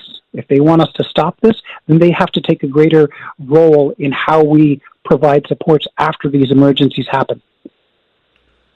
Okay, what about fiscally? How would you? We know that the government has a $61 billion deficit, and the opposition has made a lot of hay about that. Is that something that you would commit to getting under control? Is balancing the budget, or at least kind of reining that in to some degree? Fiscally, where do you consider yourself? You know what? I'm doing things one step at a time. In terms of fiscal policy, I'm going to need some really good people with numbers and with the finances. As being a member of Parliament for 5 years, but not being in a cabinet, it's not something that really I was asked my opinion about. I do believe that we need to make we have to be careful moving forward with what we're spending, and especially in light of a possible trade war with the United States. but we have one of the strongest economies in the world. If you compare us, we have a AAA credit rating, and so we're one of the strongest economies. And so anyone who says that that there's a problem with the Canadian economy isn't looking at the G7, isn't looking at the G20 numbers. And I think that what we're doing is showing after COVID that we've got some great growth happening. Well, perhaps, but a $61 billion deficit after COVID and without COVID spending, some would say that that's not heading in the right direction. And Chrystia Freeland, when she was the finance minister, said that the guardrail of $40 billion was there and that blew right past that. So at some point,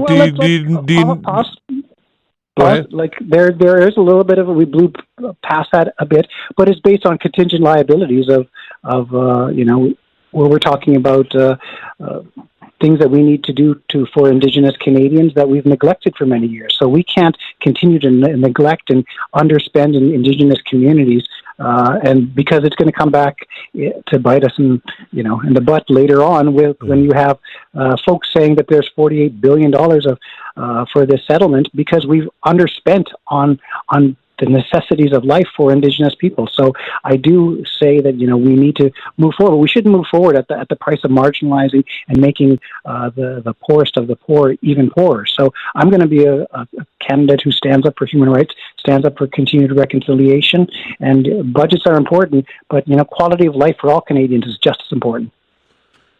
Okay, so I suppose what's next? Are you holding rallies, or what's your attack here? What's your plan of attack? Listen, anyone who's in this race is, from the moment they wake up to the moment they go to bed at night, is either doing interviews or making calls. You got to make $1,000 per hour, even while you sleep, to be in this race. And so when I wake up, I do a little bit of a cardio, I do a smudge, and then I get to making phone calls, and that's going to be the next 12 days for me. Okay, Jaime, congratulations on entering, and good luck.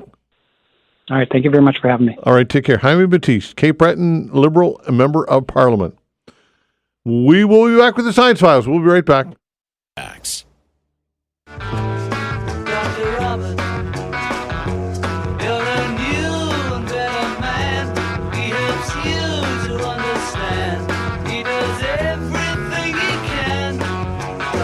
All right, after the Science Files is preempted, don't panic, everybody. Rob Thacker is in studio. Right, Rob? I'm here, yeah. All right. Which mic are we going to hit? Try that one. Oh, yeah. Am I on it? I don't know. Blake, you got him on there? Try it again. 1, 2, 3, 1, 2, 3. Try it again. Okay. Come on. You got him? This is not a good joke at all. Can you hear yourself? I can hear myself. I think you're on. Okay, yeah. there you go. Okay.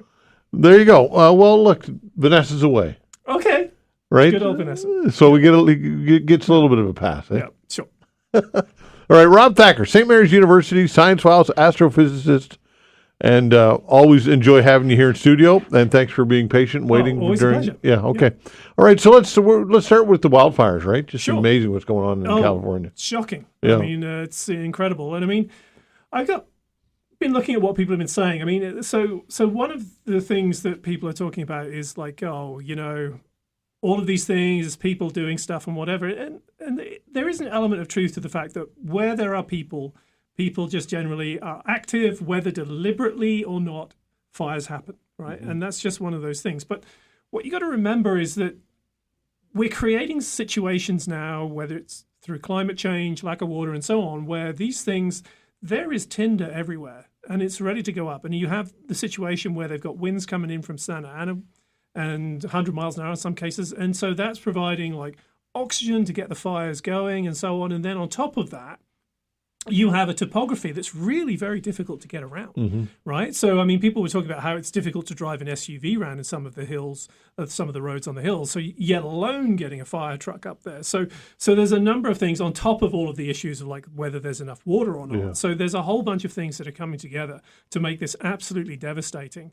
And it's terrible to watch. I mean, wow. So where does LA go from here? I mean, they're worried again because the winds are picking up. Yeah. Right. So this is really serious. And of course, any kind of situation where you have a fire on a hill, it's going to go to the top of the hill. Yeah. Right. There's a reason why the hot air literally is rising. It's pulling what's called in draft down and keeping it going. And so anytime you have hills, fire just wants to go up. That's all there is to it. 902-405-6000. If you'd like to chat with Rob, it's Science Files. That's what it's all about. Giving us a call, 902-405-6000. And the complete lack of any moisture out there for well over 100 days. It just, I mean, it makes you wonder how anything grows out there. How do they have any greenery at all along the coast? Yeah, I mean, there is a lot of desert in California. Let's not kid ourselves around that. But I mean, the point is, when you have desert areas that have scrub and wood, I mean, you've just got something that's just waiting to go. Yeah, it's waiting to go, and all you need is something going through. And there's just stuff that's waiting to burn. And what can you say? I mean, I don't know, have we been lucky for decades? No, I'd say things are getting worse. The drought is definitely getting worse. Yeah. And the availability of water is significantly lower than it has been in the past, too. So it really is all those factors coming together. How about forest management, though? That's part of it, is it, or not? I don't think that's such a significant issue in this situation. I mean, it's urban management, which has pretty much been the same for decades, as far as I know. I mean, certainly there are places I can think of where there are trees that are literally designed to shed the bark. The bark goes up, the tree finds. I mean, that's part of evolution. So there are trees where they will shed bark onto the ground and there will be more tinder because of that. But at the end of the day, most of this is in area that's been managed by LA for decades. That's true. 902-405-6000. Carl's giving us a call. Hello, Carl. How you doing? Well. Good. A couple of things. Dr. Rob, I was wondering if you could explain to me expansion, where I've read recently that it's speeding up, or they think it's speeding up. Sure. Does that mean we're getting farther away from the center of the galaxy, or the galaxies are getting farther apart? Okay. So funnily enough, you've kind of answered the question in one sense. That this expansion that we're talking about, it's what we call a global expansion. So it's for the universe as a whole. Locally, it doesn't actually really apply, because locally you've got gravity from the center of our galaxy, for example, that's kind of holding things together. And that counterbalances what's going on very, very large scales. What you kind of need to have is enough space that there's nothing really pulling the things apart, and then you get what's called the cosmological constant is pushing things apart. That's literally an energy that's in space itself. Sounds a bit counterintuitive, I know, but that is a fundamental force that as you have more and more of space, you have more and more cosmological constant, and in turn you get more and more expansion. And that's what's basically, we're at a point in the universe's evolution where we're starting to expand on a very large scale faster and faster, but within our galaxy, within our solar system, on our planet and so on, we don't see that expansion. Okay. The other thing is, I was wondering if you're following anything or you know any science behind the theory of Planet X. I mean, people have been looking for hypothetical Neptune-sized planets for a long time, and so there have been some really quite serious studies, but thus far we've not been able to find anything. Okay. That's good then. Thank you very much. Okay, no problem. Thanks for the call, 902-405-6000. Gary, hello. Hello. This is questions for Dr. Rob. Sure. Listen, what's your take on that meteorite landing in somebody's yard there in PEI? Meteorite in PEI? I mean, that's going to happen. I mean, do we know for sure it was a meteorite and it wasn't a piece of space debris? From what they said, they took some samples and they're sending it off to some lab, and they figured it was meteorite. But you know, I guess your guess is as good as mine. Okay, so I mean, there have been examples of meteorites certainly coming through people's homes, and so there was a famous one in the US a few years ago, and then there was also an example of a meteorite hitting someone's car. Right, that certainly happened, and so the fact that one has come down and slammed into someone's house, patio, whatever, that's every now and again. That's kind of to be expected. That's going to happen. Yeah, okay. It's just that it didn't seem like a large piece of of something, but it showed where it hit the driveway or the rock wall or something like that. And sure. I mean, something like this is going to be coming in pretty fast, right? It's going to lose some speed in the atmosphere. That's just going to happen. And it may be from something where you have an explosion up high, although if that had happened, everyone would have known about it in this case. So it sounds like it was a smaller one coming down. So yeah, something like this is going to, I mean, if it hit you, it's probably going to, you're probably going to be toast. Yeah, I was just curious. I just wanted to see what your take on it was, that's all. Yeah, no, I mean, there is sort of, so where I think people should be concerned about that is, meteorite risks, there's nothing we can do about, right? Those things I know that. But with space debris coming down, that's serious. Now, they aren't coming in quite as fast as meteorites are, but they're still coming in fast enough that if they land somewhere, they're going to do some damage. And so people may have seen there was stuff that came down in a farm up in Manitoba that was part of a Dragon capsule and so on. So this is something to be concerned about from that perspective. Are meteorites made of rock? Yeah, primarily. So you can have meteorites that have a large metal content in them as well, but those are fairly rare. But mostly carbon, silica, and so on, that's going to be the main makeup. Okay, my impression of rock is it's formed over time from some planet. I was just wondering, is that from a planet that broke apart or something like that? So basically, this is going to be leftover stuff from the creation of the solar system. So when you have stars forming, you've got material that's collapsing down as part of the solar nebula. And over a period of time, that stuff will all come together very, very slowly, and you'll start having areas in which you have heavier things like metals and so on, very close to the sun. Then as you go further out, you'll have maybe a little bit more rock, and then as you go further out, then you'll have ices and so on. That process, what we call differentiation, is happening.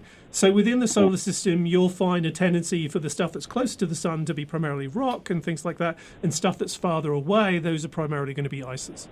Right. Okay, well, thank you very much. I appreciate it. No problem. All right, thanks for the call. 902-405-6000. David, hello.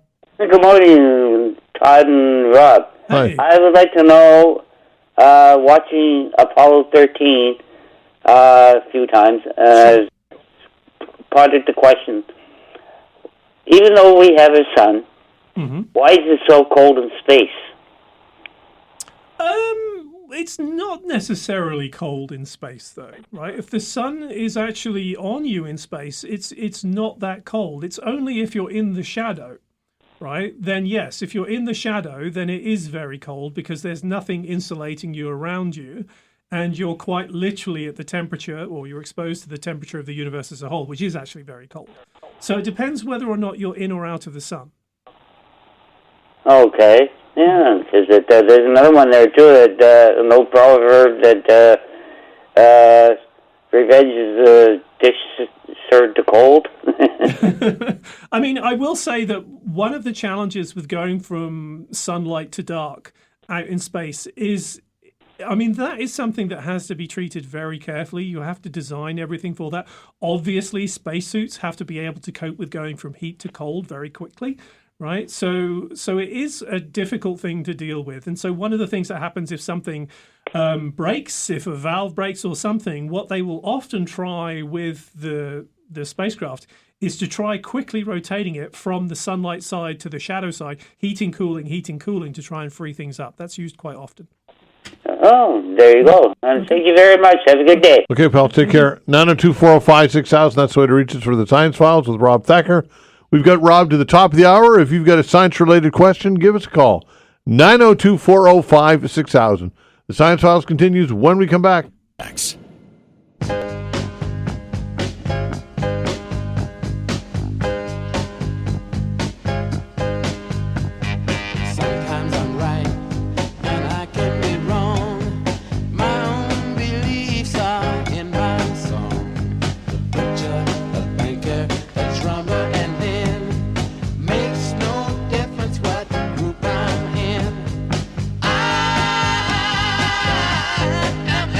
All right, the Science Files with Rob Thacker, St. Mary's University astrophysicist And we're talking science-related things. Give us a call. We got some open lines for you, 902-405-6000. That is the way to reach us. Again, 902-405-6000. And one of the things that I wanted to talk to you, Rob, about are drones.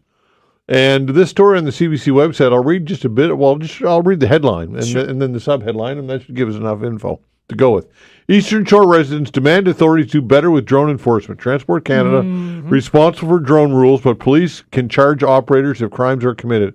This, to me, could be something that could result in disaster, and then it's too late, right? Then all of a sudden we're clamoring for rules. What are your thoughts on this? Well, it really depends upon what's happening and where. Right. So one of the challenges with any kind of enforcement about drones is you don't necessarily know where the person is flying it from. Right.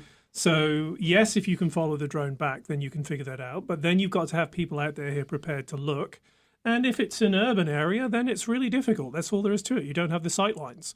So this is not an easy thing to police. I will say that. So I'm not surprised to see that there are people calling for more enforcement. I mean, it's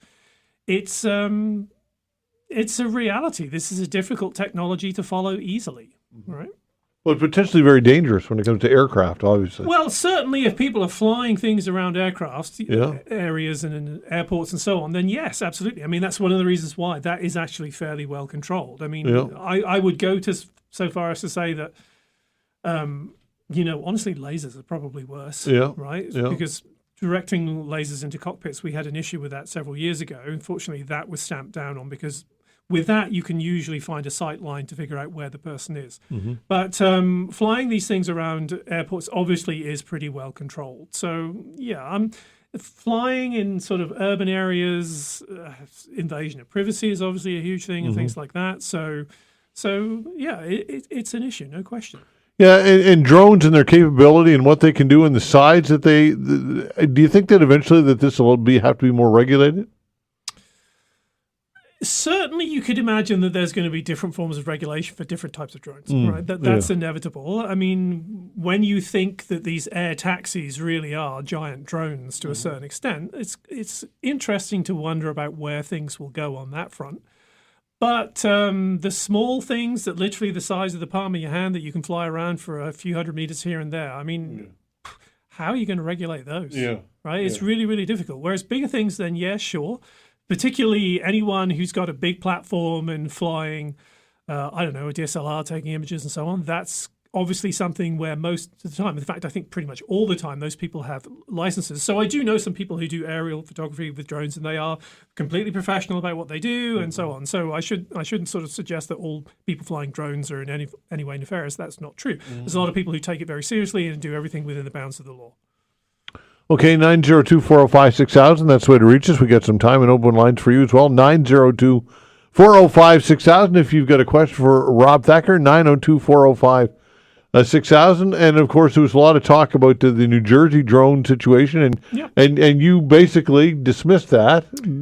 Well, I mean, it kind of went away. So, I mean, there was nothing, as it turned out, there was nothing in the words of the police force and so on that couldn't be understood in terms of things that were happening in the area with security of companies, authorities, and so on. So that all kind of went away. I guess the reason I bring that up is there's a tie into this, and that people are looking for authorities to do something or to inform the public or whatever it is. Yeah, it's tricky, right? So if anyone who's flying a drone for nefarious reasons knows they're being watched, they aren't going to fly it. Sure. Right? And then as soon as the people go away, I mean, immediately they have to know that they're being watched to not fly and so on. So it's not an easy thing to deal with. I genuinely think this is a challenge to police, and there's plenty of things that the police has to worry about. Yeah, that's for sure. 902-405-6000. Hello, Bobby. Hey, good day, gentlemen. My question is for the tidal power. We keep trying to put like these turbines in the water, and they just don't work because there's like too much power and sand and stuff. What if you're like able to like suspend a barge off, kind of like the cranes that we got in the harbor, and just you would do it that way, and then that way there'd be no damage to the turbines. So wasn't the latest project it was essentially that, right? So they had a system that had suspended propellers that were from a surface floating system that were just down in the flow. And then, as far as I know, what ended up happening there, if I remember correctly, is the moorings broke or something like that.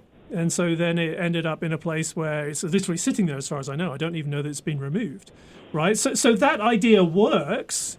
The challenge is I don't know what the energy supply was from it, because you're going to be slightly slower than sort of some of the really stronger currents down deep. So, but at the end of the day, that was shown to be fairly effective. I wish I could remember the name of the company. I can't remember off the top of my head. Yeah, I think I know what you mean too. But the way we were kind of thinking of is like if it was almost like a barge where it floated on top of the water, and then you just use the water to move it up and down instead of like a turbine itself. Oh, it would so you're thinking about the gravitational energy. Yeah. It would do it like twice a day for us, you know. So you got to have something heavy enough, I suppose, in that situation to actually generate the energy. It's still not a lot of head, because when you think about hydroelectric systems, we tend to talk about it in terms of the actual overall drop, right? And so there, for really sort of like really high performing things like Niagara Falls, you've got hundreds of feet there, or 100 feet or so. Oh, yes. So you need that really big head. It's not tiny, admittedly, but and the rate of flow matters as well. So again, I just don't think there's going to be that much energy there at the end of the day. Okay, interesting. Thank you very much. Appreciate it. Okay, take care. 902-405-6000. That's the way to reach us. Again, 902-405-6000. But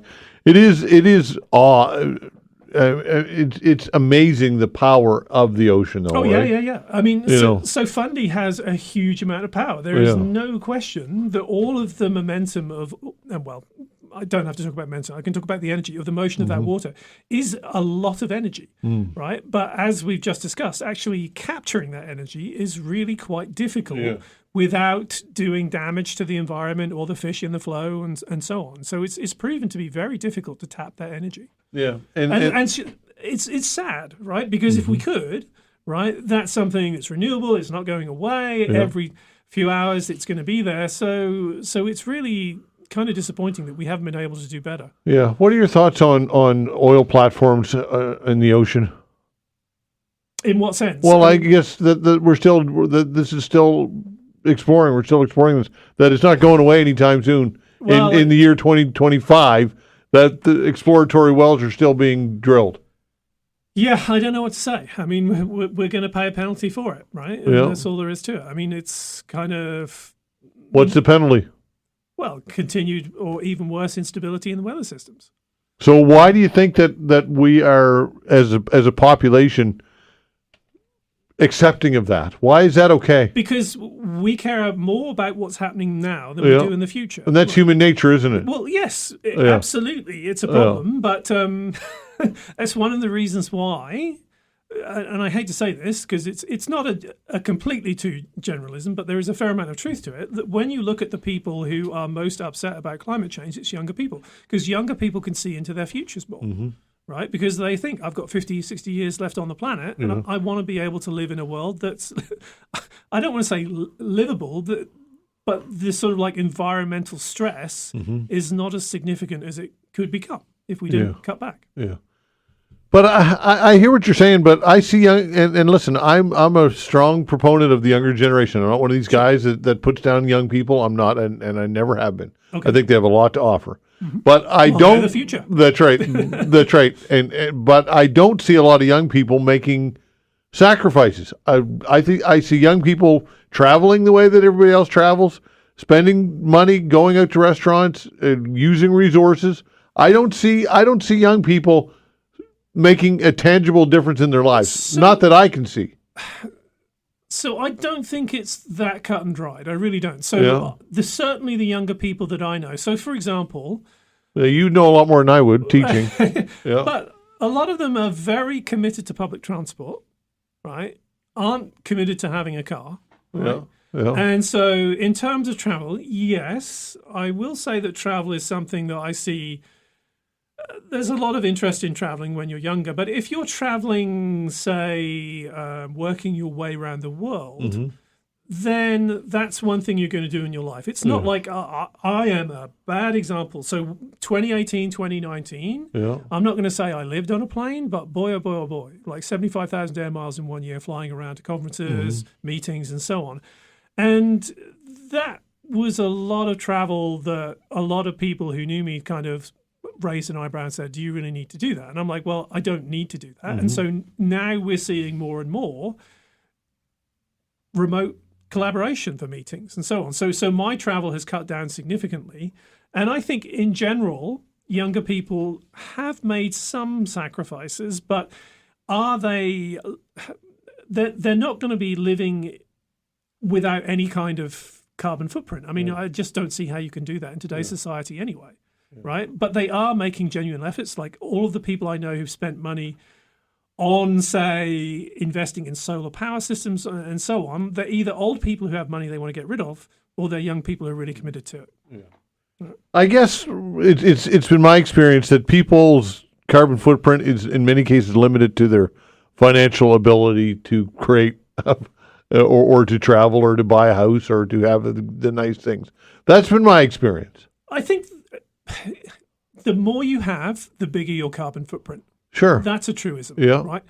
And so one of the harsh realities is if you look at the carbon footprint for, say, North America, you'll find that a big part of that is the very, very well-off people who have private planes and so on. And on a per capita basis, they end up creating a very significant chunk of the emissions, right? But it's difficult with the economy as we have it being so dependent upon travel, mobility, and so on to really sort of like move away from that, right? So if we could come up with zero carbon travel, then we could carry on traveling, right? But it's going to be a while before we come up with that. And to be honest, I think planes and aircraft is one of the hardest things to decarbonize, right?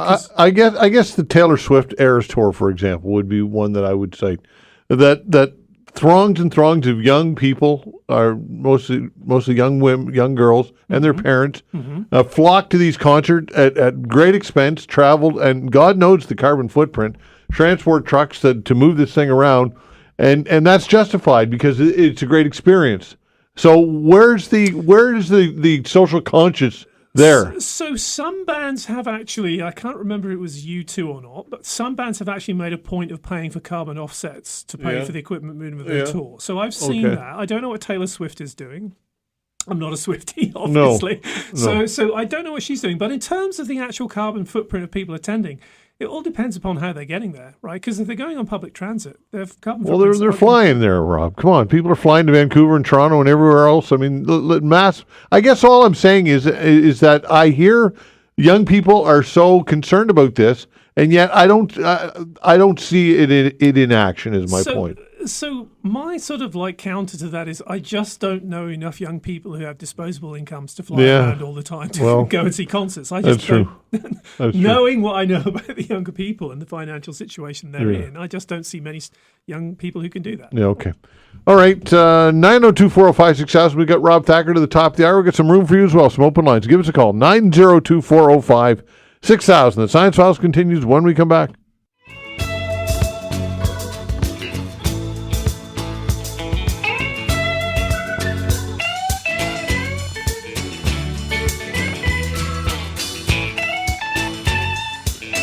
All right, we've got Rob Thacker to the top of the hour. We've got some open lines as well. If you'd like to sneak in a question, if you'd like to talk to Rob Thacker, give us a call at 902-405-6000.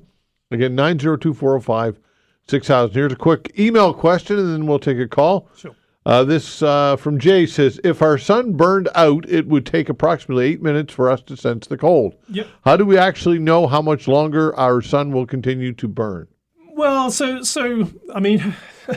It's funny. Could the sun suddenly burn out tomorrow? And I think I have to say no, right? Because there's a lot of energy that's stored in the nuclear binding energy of all of the hydrogen and helium that's in the sun. And that's what you're seeing being released, right? And so that process is essentially kind of impossible to stop, right? Until the fuel supply changes. And so eventually you'll get less and less efficient reactions.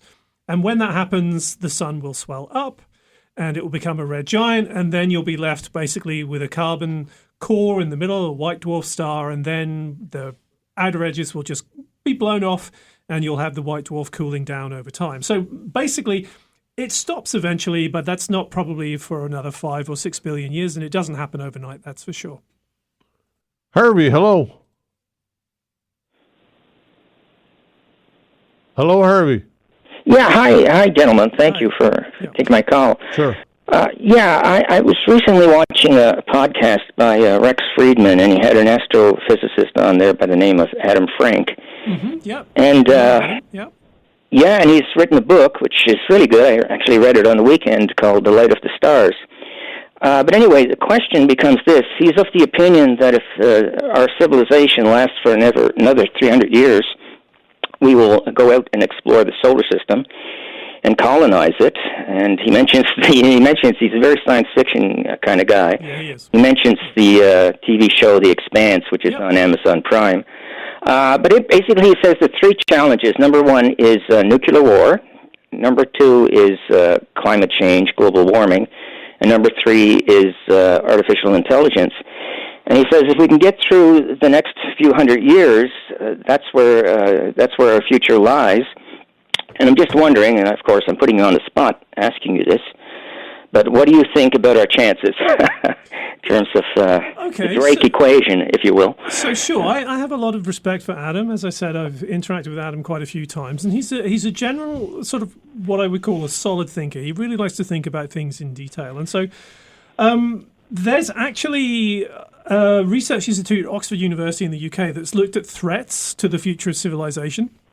And so Adam's kind of talking along similar lines there. So in terms of nuclear war and climate change, you could conceivably have climate change leading to nuclear war if you have mass migration because of climate change and social tensions associated with that, right? That's always a possible route where the two of them get connected.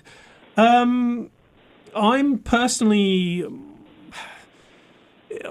The problem with nuclear war is the fact that we technically have these nuclear arsenals in the control of one individual, and that makes them a risk, right? And so I have real concerns about that. For many, many years, people were worried about the early warning systems and the fact that our time to respond was getting shorter and shorter. That is a concern, because if you're literally told you've got 30 seconds to launch a counter, what are you going to do? Right? Human beings are human beings, and inevitably the possibility of making the wrong decision is very significant there. And it maybe in that scenario the right decision is to launch. I don't know. So nuclear war is a genuinely concern that I have, certainly, but then I grew up with the Cold War and so on, so it's something that's never gone away from me. Climate change, I mean, the one thing I'll say about climate change is food security is the key thing for me, right? And so food grows outside by and large in almost all cases, and having really unpredictable weather and bad weather patterns for food security, that's a potential nightmare, right? And I don't think we take the risk for that seriously enough. And in fact, there have been studies that have shown that the risk of global crop failures is higher than some of the models suggested. Right, so that's something that I am really quite concerned about. And in terms of AI, the problem with AI right now is I find it very difficult to filter out the reality from the hype. And we've certainly made huge advantages with large language models, but they're still very limited. And I found this out myself working with them, trying to just generally work through some challenging problems. And they make mistakes. They're literally what I will call forgetful. They forget what they've done in the past in a surprisingly bad way sometimes. And so the promise that we hear about versus the actual deliverables at the moment, they seem to be relatively far apart. There are some very low-level stuff they're great for. Don't get me wrong. There's a lot of stuff they can help doing grunt work at work, for example. But in terms of really doing creative thinking and moving forward, I don't think they're there yet. So for the moment, what would I be more concerned about? Probably climate change and food security in the long term. Yeah, no, if I can just, there's one thing in his book that I read that I was not aware of, and I just wanted you can corroborate it, I guess. Sure. He mentions that when you're looking up at the stars, every star has got what he calls a world, which I guess means a planet, circling it. Is that true? Probably. So planets and stars form together, right? You're forming the planets at the same time you're forming the stars. And by and large, for most star systems, there seem to be accompanying planets. In fact, if you just do the count, we can pretty much probabilistically be sure that there are more planets in the galaxy than there are stars. Yeah, and then we have the whole exoplanets and possible exo-civilizations. It's a fascinating book, by the way. I just put out a plug. It's called Light of the Stars. If anyone is interested in reading it, I really, really thought it was a great read, if you will. Thank you for your time. I do appreciate it. Okay, Harvey. Thanks a lot. Thanks. Bye-bye. All right, appreciate it. Good. Thanks for all the calls, everybody. We appreciate it very much. Rob Thacker, thanks for coming in. We appreciate it, as always. All right, that's Rob Thacker. That's the Science Files. We do that each and every Tuesday from noon until 1. I'd like to thank Blake Piddle on the other side of the glass today, sitting in for Vanessa. Did a great job. Thanks for listening, everybody. We're back tomorrow at 10 o'clock. See you then.